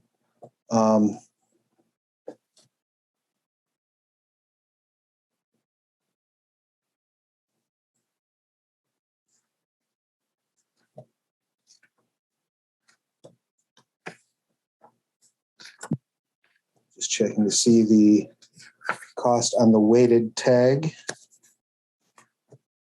or rather the effect of the weighted tag.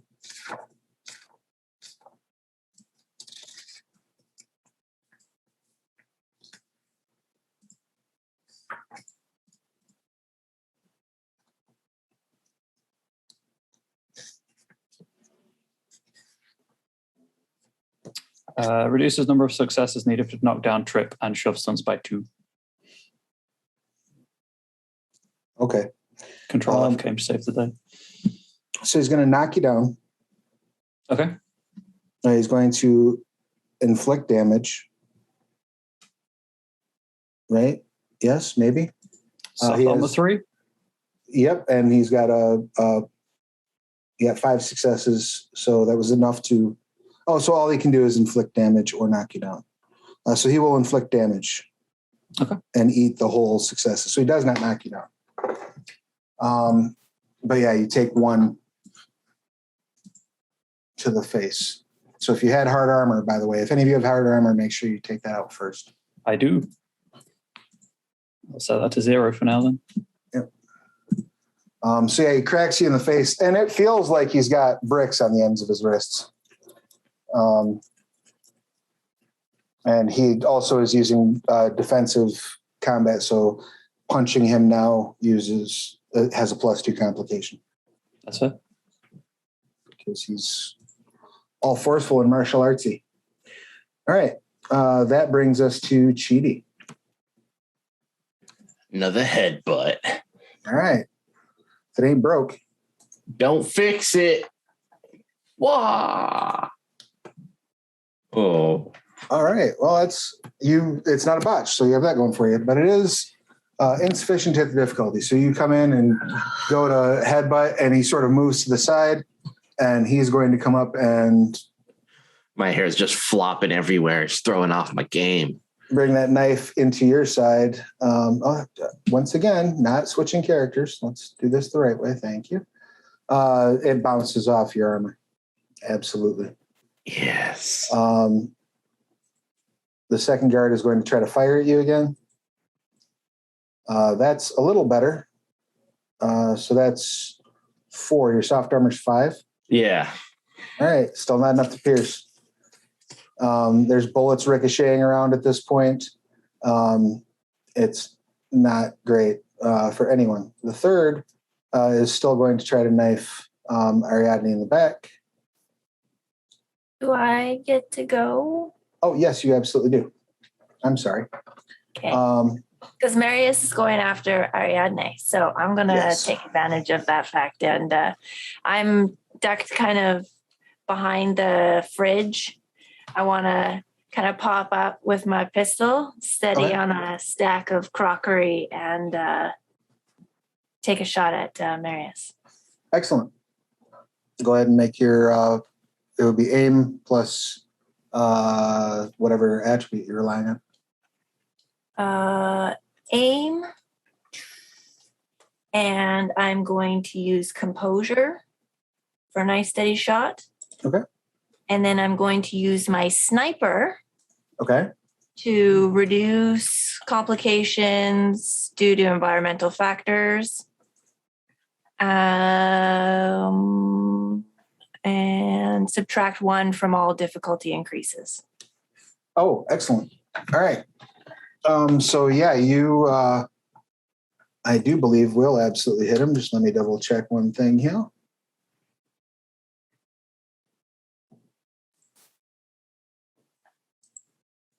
Yes, you hit him with 2 successes. So that'll be sufficient to inflict an injury condition on him. And you can, with sniper, can you use pin down as well, right? Is that one of the things that the sniper gives you? Maybe if I had higher dots. I only have the 1 dot. So. Oh, okay. All right. Yeah. So yeah, you shoot him. He takes the 1. The other thing you can do with that extra is add the complicate stunt if you want to increase complication on his next rolls because he's bloodied. Okay. So I've noticed that he's been doing a lot of martial arts and stuff like that. I'm going to use the primary limb that he's using to attack and defend. So like if he does a lot of stuff with his arms to like hit and defend, then I'll like take out his shoulder, his elbow. But if he's doing a lot of kicks and like, dodging with footwork and stuff like that, I'll take out a knee. It's a lot of handwork. You're pretty sure he's left-handed, so you shoot him in the left elbow. All right. Good shot. he also did not overcome being stunned with that defense roll. So you got that going for you too. Nice. However, at the same time that you let off that shot, the security guard who's fighting Ariadne from behind, like brings that knife up into your kidney. Got 4 successes to hit you, Ariadne. It's not going to end well for me. Okay, 2 successes and 3 soft armor.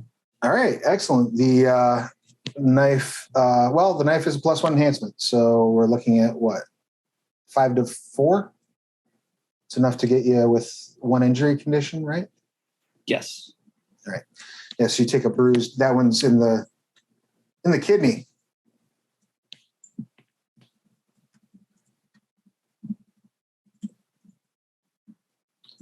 Marius is going to attempt to hit Ariadne, but has to overcome now a complication due to the injury, a complication due to their actual injury condition, and a complication of being stunned. So they're at 5 complication.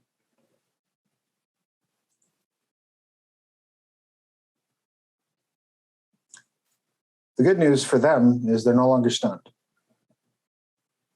However, they've, in sort of shaking it loose, they basically very weakly, like it glances off of Ariadne's chin. Cheating.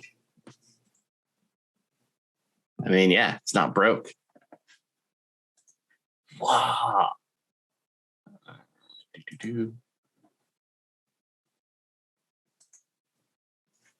Yeah, so just bringing the head, try to smack him in the face again. All right, let's see how we go here. All right, crack right in the nose.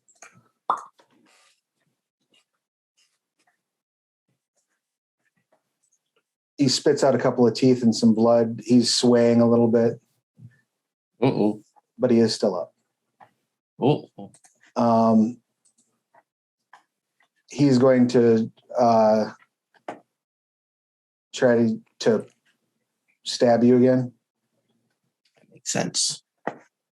As he leans forward to stab you, you like sidestep just a little bit, and he careens forward into the door, and you see blood squirt out of his eyes as his face hits the door and basically shoves the broken nose up into his brain.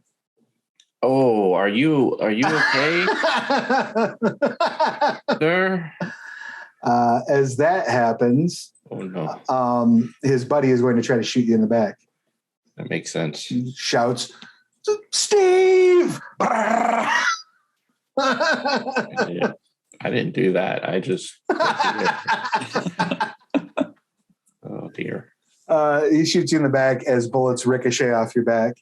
And that brings us to Clara. I'm gonna keep shooting. All right.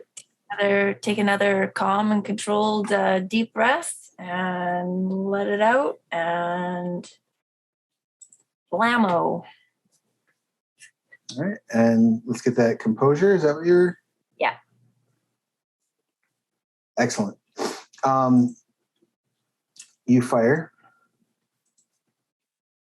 And what's the So you get enhancement? the 1 enhancement from my pistol, the 1 enhancement from sniper, and then the reduction in difficulty by 1 from sniper.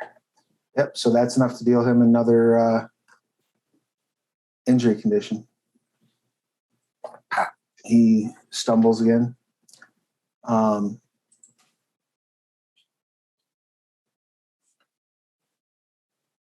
Ariadne. How beat up is Marius Hardin looking right now? He's been shot twice. He does not look terribly dissuaded by either of those bullets. Okay. Like he looks at this point, he looks like there's a mixture of anger, and if you didn't know better, you'd say he's having fun. That's fair. I'm going to look around. I'm going to grab a pizza oven paddle. Yes. I'm going to spend a point of inspiration to activate Murderous Totality to give this thing the brutal and two-handed weapon tax. Are you gonna paddle him? And I'm going to attempt to hit him with it. You're paddling him. Ah, dang it. So that's 2 enhancement for 4 successes total. All right. Let's see how this goes. That's funny. So you bring it down, and that's enough to deal 1 damage, and you have 1 other success you can spend on it. So yes, unfortunately, I don't have enough for the extra injured condition, but that's fine. There was one I was thinking I might use. Where is it?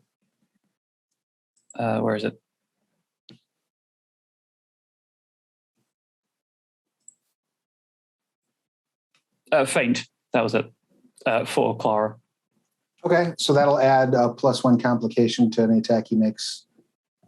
It gives Clara 1 enhancement. Sorry. Oh, right on. Okay, gotcha. All right. Against that opponent. Perfect. I love it. That being the case, the 1 guard who's left up and was swiping at you. Boy. I keep forgetting that guy exists, if I'm being honest. Yeah, I think he's going to take another swipe at you. I'm trying to think of like which one of you is the greater threat right now, but you just picked up a pizza board and like buried it in Marius's shoulder. So yeah, that's fair. Yeah, stole the threat. So they're going to take a stab at you. That's 2. It glances off your armor. And it doesn't even touch your armor. You got 4 successes. Yeah. I just glance over and I'll be with you in a moment. That's enough successes on you can disarm them. Oh, 100% I'll disarm him of the knife then. There goes the knife skittering across the floor. They're now completely unarmed. No, they're not. They have a pistol. All right. They just have to draw it. So that brings us to the top of the order. Marius is going to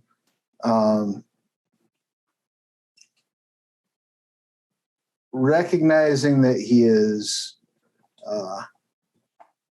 not in a situation he wants to be in. He's going to reach over and grab a toaster. Old move. And like his hand in the process. as he's like lifting this toaster up, you see it like coil around his hand like 4 times and then fall in like it's like a fist pack that he's got wrapped in around his hand to keep it in place, and just bring that down on your face.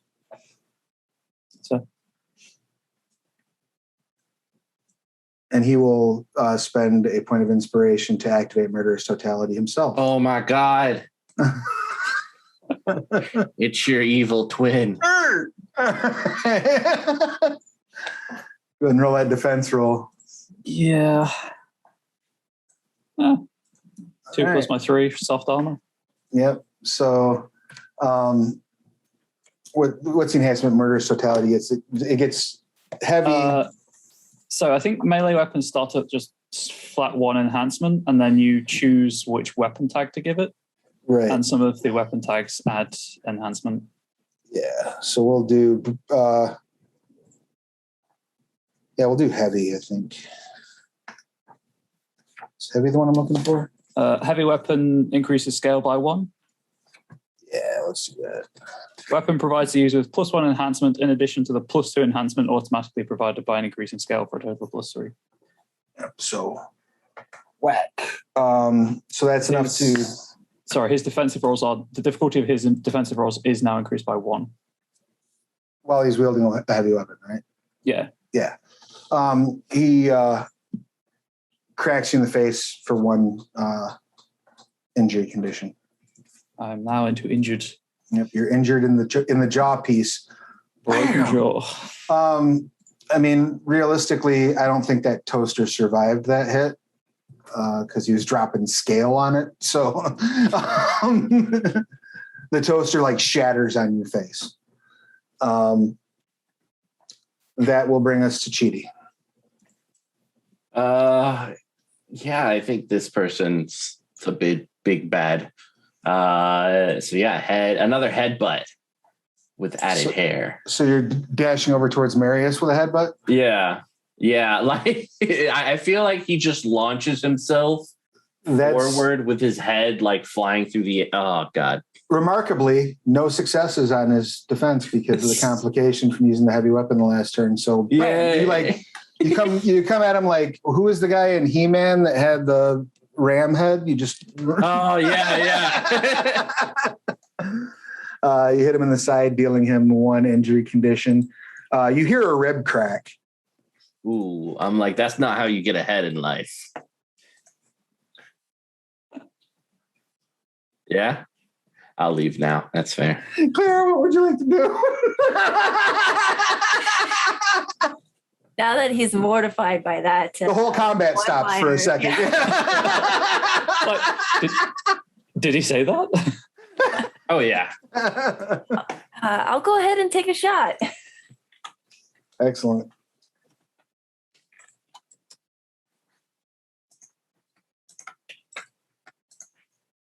And you get +3 enhancement now because you had 2 coming, 1 from the gun, 1 from sniper. From sniper, and then 1 from Ariadne's. Right. Yeah. Okay. And he's still got the difficulty, no successes on defense. Did he pass that defense roll? No. Okay. All right. So that is enough to purchase critical if you want to. Yes, please. All right. So you double tap and you hit him once in the shoulder and then once under the chin. Mm-hmm. And you see blood spray on the wall and he drops to the ground. Holy. Whew. We still have 1 guard in here, right? Still have 2 guards in here. 2 guards.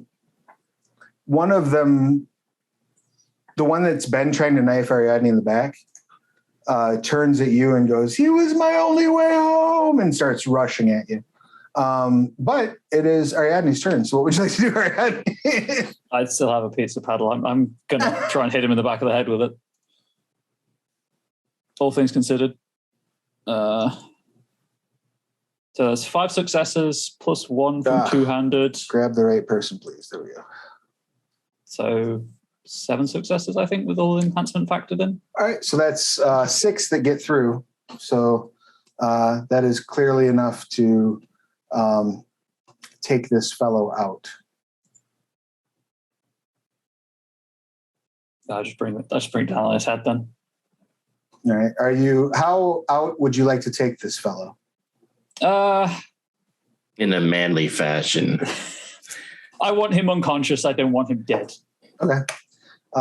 You bring it down, and the bad news is that it does not survive the paddle. That's fair. It doesn't make it. But they're wearing helmets. And you bring it down, and like the helmet cracks and falls off on either side, and then he falls over unconscious. And then I look at Chidi. I'm like, if you're going to do it right. That's what I get for trying to get a pizza me. Was that a pun? Yeah. I slow clap. The last guard tosses his gun down, throws his hands up. Hey, you slow clap with me.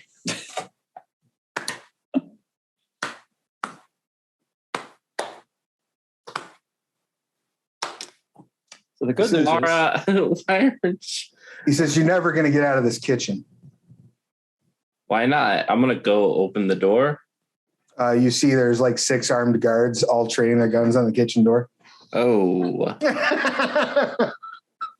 I see.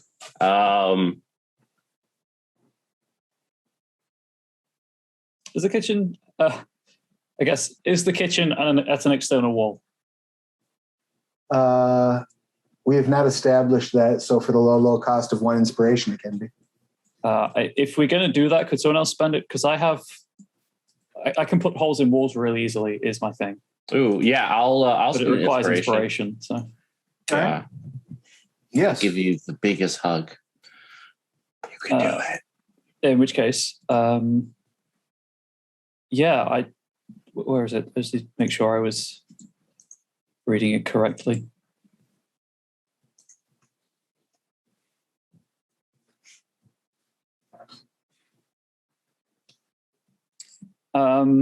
Yeah, I can either add destructive facet of 2 to breaking it, or I can ignore the complication of just punching through a wall to create a hole and then just pulling it out wider.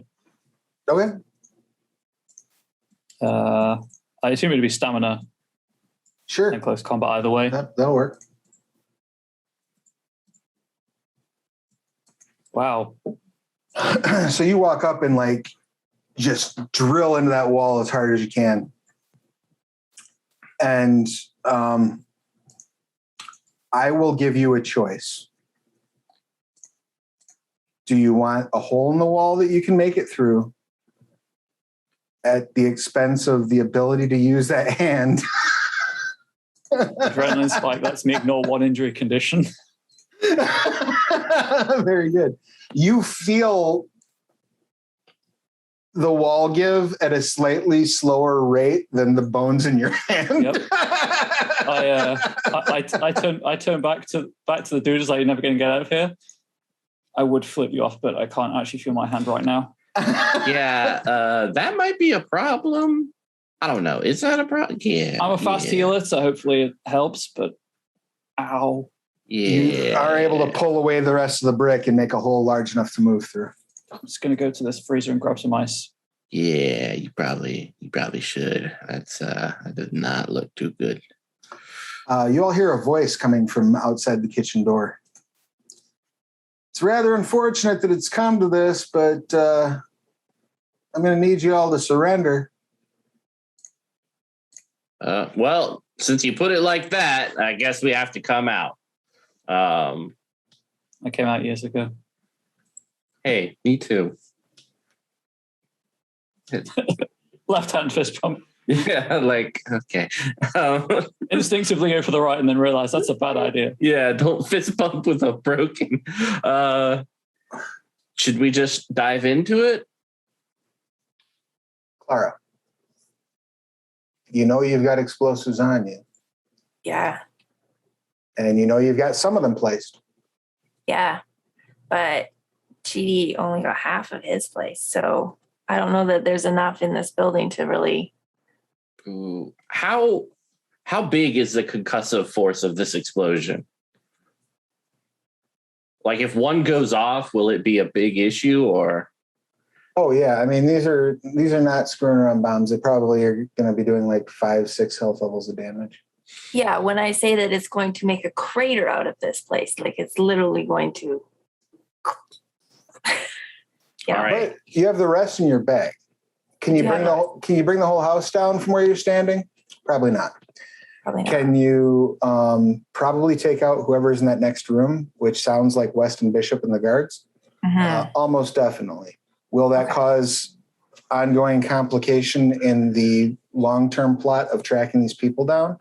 Mm-hmm. Probably.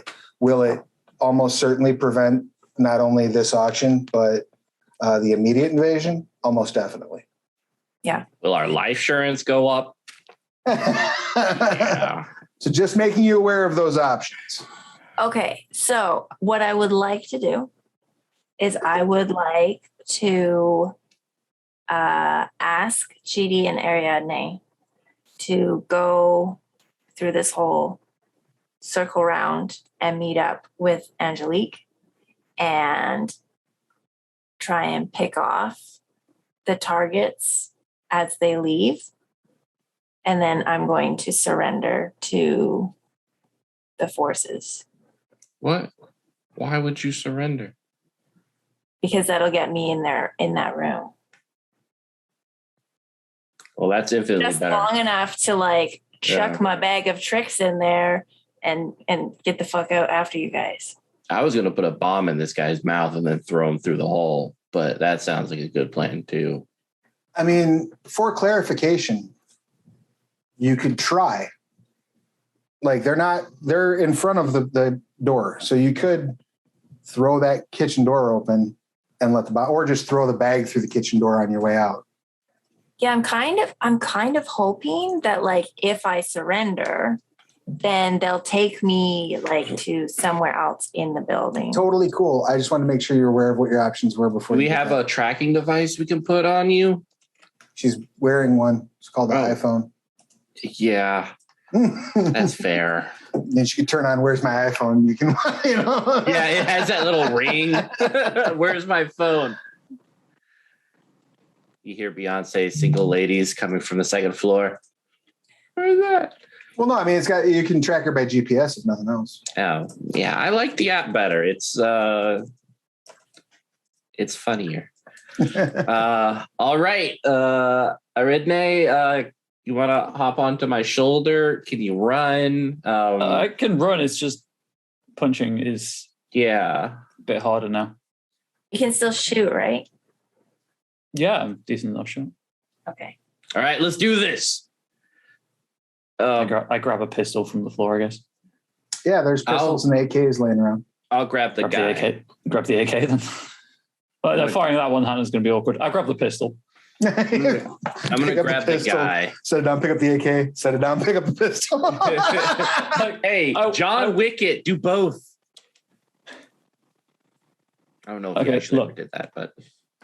I don't think firing. I mean, unless I'm firing the AK single shot, at which point I might as well just use the handgun anyway. I know enough about AKs to know that the two rounds will hit, and then the rest will be the ceiling. I'll just take your busted hand and lay it on top of the barrel. All right, so you grab pistols and head out. Well, I'm grabbing the dude because I want to use him as a human shield. Which dude? Didn't one of the guys throw down his weapons? Yes. The one that's alive? Okay. Yeah, that one. All right. Alive and conscious. Yep. All right. Yeah. So you walk them out and you start making your way around to the front of the building. Clara, you're surrendering? Yeah. This is a terrible idea. As soon as you open the door, idea. They all say drop the bag. Of course they do. Of course they do. Luckily, I played a lot of rugby in high school, and I just pitch it the heck into the kind of central area where the auction seating is all set up. Yeah, I mean, you can certainly toss it over there. Yep. You do so. Okay. They all open fire. No. Roll your defense. I'm super defensive. Okay. My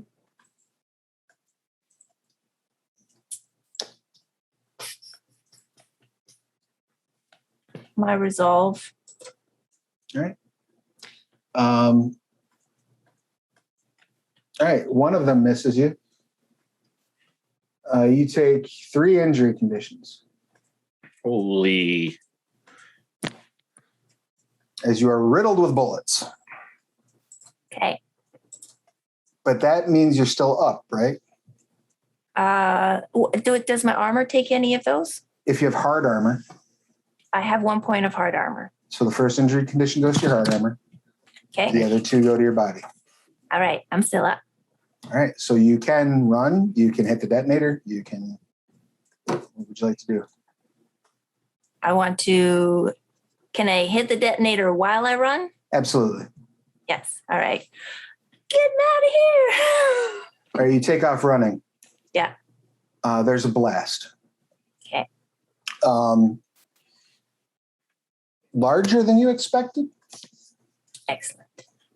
Partially due to everything being kind of all in one space. Just want to like jump right when I feel that blast of heat and that pressure on my back. Just launch like Rocketeer out the hole in the wall. You do so.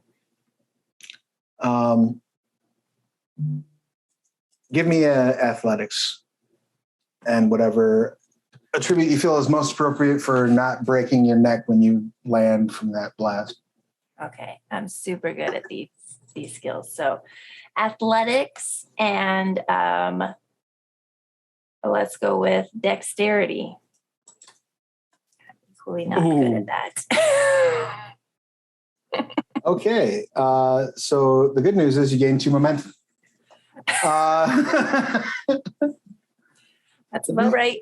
As you two and the body shield are knocked to the ground from the concussive force of this blast, you see Clara land on the ground outside the building, basically stunned, but not dead.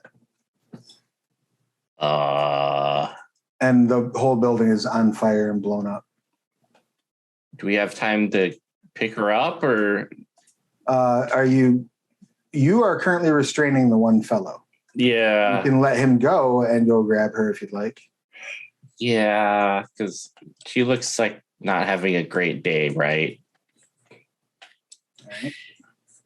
On a scale of 1 to 10, how are you doing, Clara? That good. Okay. I'm unconscious. It's real hard to scale things. Yeah, no, that's fair. Yeah, not doing so hot. Okay, cool. Then yeah, definitely going like tossing tossing this guy. All right, he takes off running into the night. Ariadne, what are you doing? I'm gonna make sure Angelique wasn't blown up. All right, you run around the front to see if Angelique hasn't even arrived yet because you went there early. That's right. You run around, Angelique's not there. You take off and turn and start running. Chidi, you get to Clara. When you see a piece of the rubble inside the building fly upward as Marius Harding stands up, face covered in blood, and levels a machine gun at you. Wait. Oh my God. What would you like to do? Is my armor still activated, or Your armor is still activated. I am going to throw the explosive that I have remaining, and then just kind of hop on, Captain America on that grenade, except the grenade is Clara. Excellent. Give me athletics and whatever you think is appropriate. Roll. I'm going to do stamina and athletics. This is going to be the worst belly flop ever. You toss the explosive and fall on top of Clara. Marius unloads at your back. A pathetic showing. His bullets bounce off your back. The explosive lands directly between his legs. He looks down and says, "Oh, shit," and explodes. I'm like, Clara, did you see? Oh. Clara is like bleeding out of every hole up here. Do we have smelling salts? Ariadne, you get the vehicle, swing around, grab everyone, make your way back to your safe house. I'll let Angelique know there's probably no need to turn up at the auction. Says, duly noted. I'm going to go to the other addresses that we have and see what I can get together. I'm assuming these suckers have scurried. But I'll also send in a cleaning team to see if there's any artifacts there they can collect.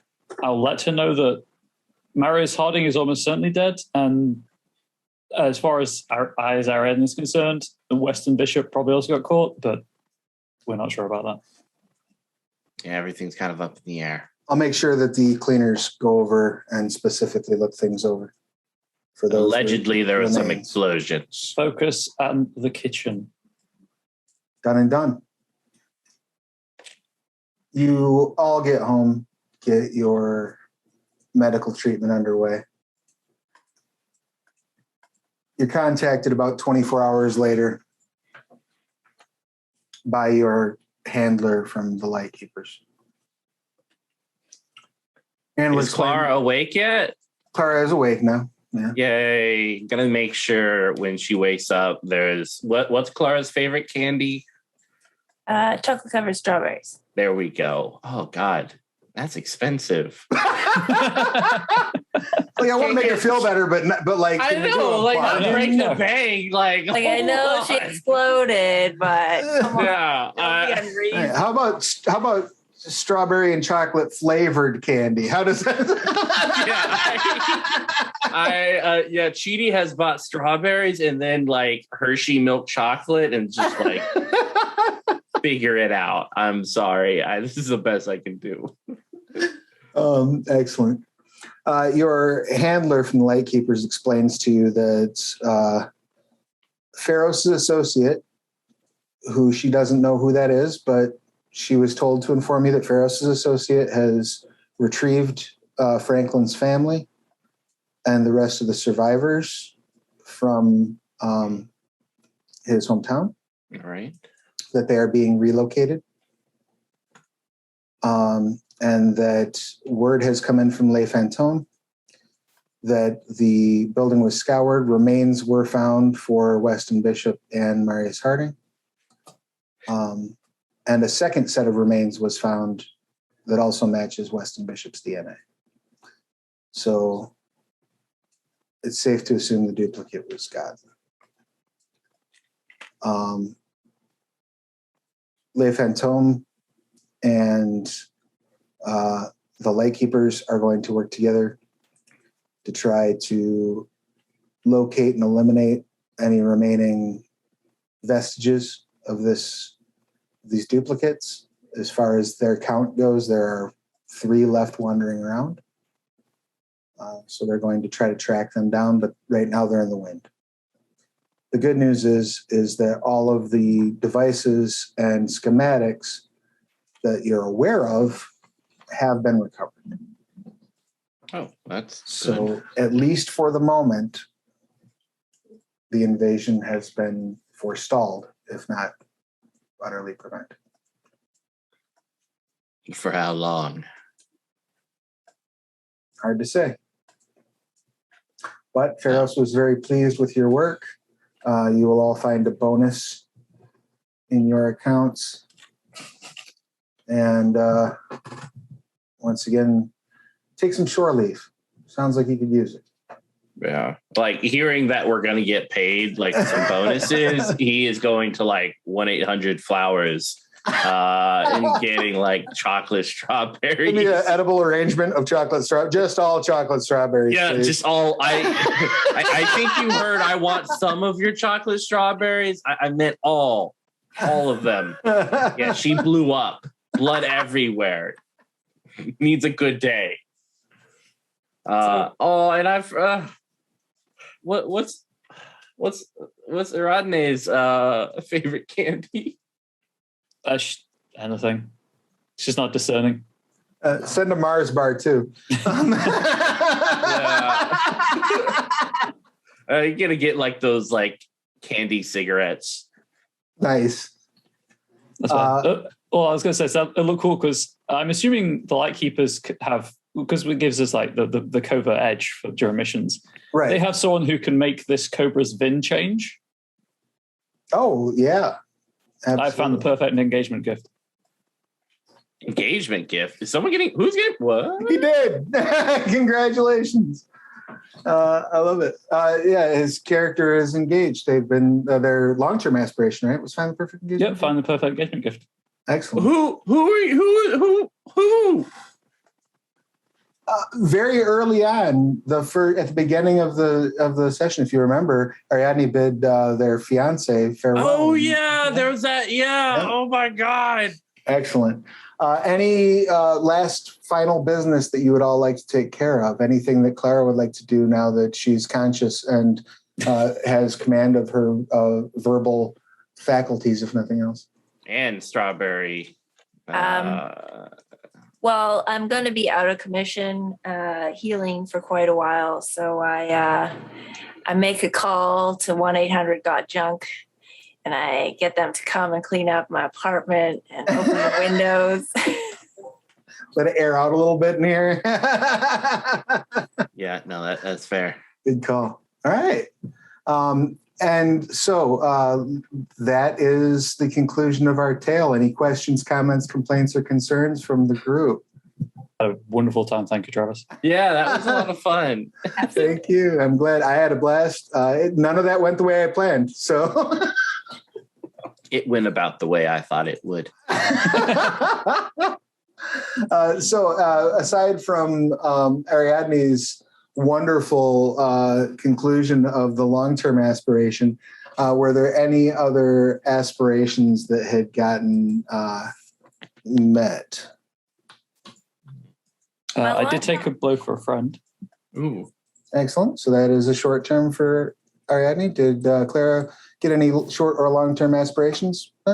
Well, my short-term aspiration that I hadn't cashed in yet was making something go boom. So I think that officially. Oh, yeah. You did that. In Done bucket. once. You also taught me how to hotwire a car. It was successful. You did. So Yeah, that's two. Yeah, which I got the point for last game. Oh, did you? Okay. Did you Okay. pick any short-term aspirations? I didn't, but Oh, okay. Well, you should have, but we such is life. It's only Yeah. your XP you're robbing. to be honest, I would never have imagined how today went. Because I wasn't thinking this morning when I woke up, I need to put Epicac syrup in many people's drinks. That was brilliant, though, and would have been hilarious had the dice not decided that the story was going another direction. Yeah. I hope you all enjoyed Marius's use of the of his gift. Yeah. Death Defiance gift. I mean, my favorite part was the paddle. And I'm just like, Yeah. That was pretty good too. Yeah. Yeah, I think that this has begun a tradition now that, at least with Marius is coming back, that I will never make it through a Trinity Continuum Core game that Ryan is involved in without making a Die Hard reference. At some point. I aim to please, right? Subconscious. I would say that you did reach, you did complete a group story, so that's 3 XP for everyone. And you all will also get an additional XP for spending half the available momentum in a single scene.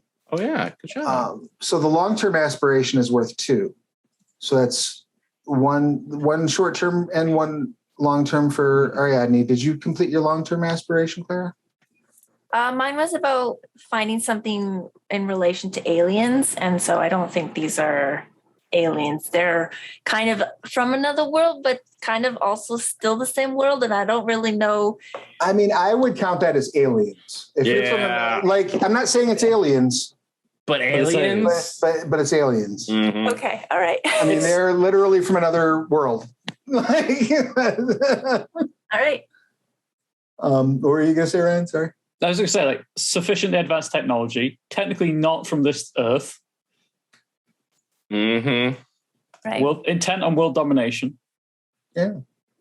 I say that counts. All right. So we have 2 long-term aspirations. So that, again, that's 2 points for you for the long-term, Clara. And then did Chidi complete any short or long-term aspirations? Not the short term, which was to find a someone to fall in love with while fighting. But he did, I feel like, become a badass at the end. A truly good fight. Yeah, I would say so. Yeah, you were fighting against an enemy that, truth be told, you all should not have survived that fight with Marius Harding. That dude was raw. We are in Primary dice pool is 13 dice. I have 2 enduring conditions left. Not ignoring it, just ignoring the broken hand because I never wrote that down. But no, you got worked. So yeah, I would say you all completed a long term. So I will say you also all get a group XP for everybody completing a long term aspiration. So that's all the XP for the night. Once again, this has been a privilege to tell this story with you. I really appreciate all of the directions that this last session went that I did not anticipate. From me trying desperately in the back of my head to figure out, okay, what's going to happen when all these people drink Ipecac syrup? And the recognition of one who is, please forgive me if this is an inaccurate assessment, but I would assume you came to that conclusion based on being a parent. That plan. Sure, we'll go with that. Sticking to that story. Or you've spiked a party's drink with Ipecac syrup. One of those two things is true. I'm just saying. Pranks are fun. Well then, that shifts my thoughts on you in so many ways, and I'm not sure that they're all great. But no, they're all great. They're all awesome, just in very different ways. Yes. Yeah, my natural assumption was having had a sick child, that was what you immediately thought of. But, you know, being a prankster is also acceptable. So, yeah, any other business before we do our outros? Thank you for giving me an option to play a brawler for once. Yeah, thank you for playing a brawler. Thank you all. This team was great. The characters were stellar. The story turned out. Are we your favorite team out of all the teams? Out of all of the teams that I have run this story of Trinity Continuum Core with, you can just say favorite. All the teams. You know, I don't think I have to be that specific. You're my absolute favorite players that I've played with today. I love you all great. I love all my players equally. I'm just kidding. You're my favorites. No, this has been a hoot and a holler and a riot, and I loved it. And I feel honored and privileged to have been able to be a part of it. So with that said, let's have everybody tell us who you are, what you do, your pronouns, who you've been playing, their pronouns, and where we can find what you're up to on the internet. And let's start this off with Chidi, my favorite Mr. Rogers disciple. Mr. Rogers disciple. That sounds like sounds like a band's name. That would be a really cool band's name. That would be I think I'm stealing that. I am Mitch. I was playing Chidi, the Mr. Rogers fanboy turned martial artist. And yeah, you can find me on all these social medias at Mitch S. Bustillos. That is different than before. But is that different than it was last week too? I think so. I don't know. No. It's changed one time. It was Penny Furtel. Now it's Mitch S. Bustillos on Twitter. So you can check me out there. Other than that, my Kickstarter is coming. My second Kickstarter is October 5th of this year, based on Chew, the TTRPG. Chew, the comic book. But yeah, you guys get it. Check it out. It's going to be amazing. Other than that, I'll hope to see everyone at Gen Con or Origins or PAX Unplugged this year. I'll probably be in a hazmat suit. Thank you so much for being here. And yeah, please be careful at the cons. Mm-hmm. I will be at some of those digitally. Nice. Next up, let's have Ariadne. Please give us your details. Okay, I'm Ryan. They, them. I was playing Ariadne, she, her. I stream on Twitch, Comrade Bubbles. I think that's the Twitter handle in the thing beneath my face. I'm also on Patreon as the Moonlit Bard, where I do 5e OGL compatible stuff. That's mostly my activity. I am reasonably active I try to be active on Twitter, but you know, it is what it is. Like, spend all day at a computer. I tend to log off in the evenings and leave social media behind. But thank you to not only to Travis, you know, for running a great game, but to Alexis and Mitch for being great. I don't know the Trinity word for a party or a coterie or troop or band or throng, but improv crew. Great improv crew. Putting it with my personal foibles. Your foibles have been, as the rest of your presence, a delight. Mm-hmm. So thank you for being here. I really appreciate you taking the time and being a part of this team. Team. That's probably the right word. Team. Yeah, team. Yeah, we're a team. We do team stuff. And speaking of the team would be nothing without our Clara. So please, if you could, tell us all of your pertinent details. Okay, I'm Alexis, and I've been playing Clara. I don't know that the team wouldn't have been anything without me. We would have been nothing. Nothing now, Clara. Yeah, so Clara, the resident partially exploded gadget gal, you can find some of the other crazy stuff that I do on the internet, and the other characters that I play on my Instagram, which is Secluded Moment on Instagram, or I have a website that is followalexistaylor.com.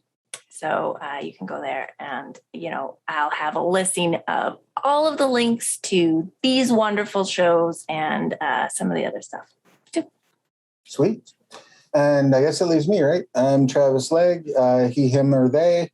When I'm not doing this, I am writing games and running games and broadcasting games, both here and as Plastic Plays. What do I need to let you know? I need to let you know that you can pick up Trinity Continuum Core. I hope you've enjoyed playing. You should be able to pick it up at Drive-Thru RPG in both print on demand and digitally. You can also get it at your friendly local game store or through Studio 2 or Indie Press Revolution. If you go to any of the conventions that Mitch mentioned, I believe if either Studio 2 or Indie Press Revolution are there, you can get a physical copy at their tables. So definitely check that out if you are doing conventions in Meet Space. And I would like to remind you to make sure you're checking the Onyx Path Monday meeting notes for the various convention appearances that they're doing. So far, we are remaining digital for convention presence, but there's a lot of cool panels coming up and actual plays and things along those lines. So definitely be checking out those schedules. And I think, if I'm not mistaken, this will be airing just as we're ramping up for Save Against FearCon, which Nice. I will definitely throw the information for in the chat as I'm watching this, because they are an awesome convention run by the Godana Group, who pair tabletop role-playing games with therapeutic techniques, things along those lines, do a lot of great work in the space.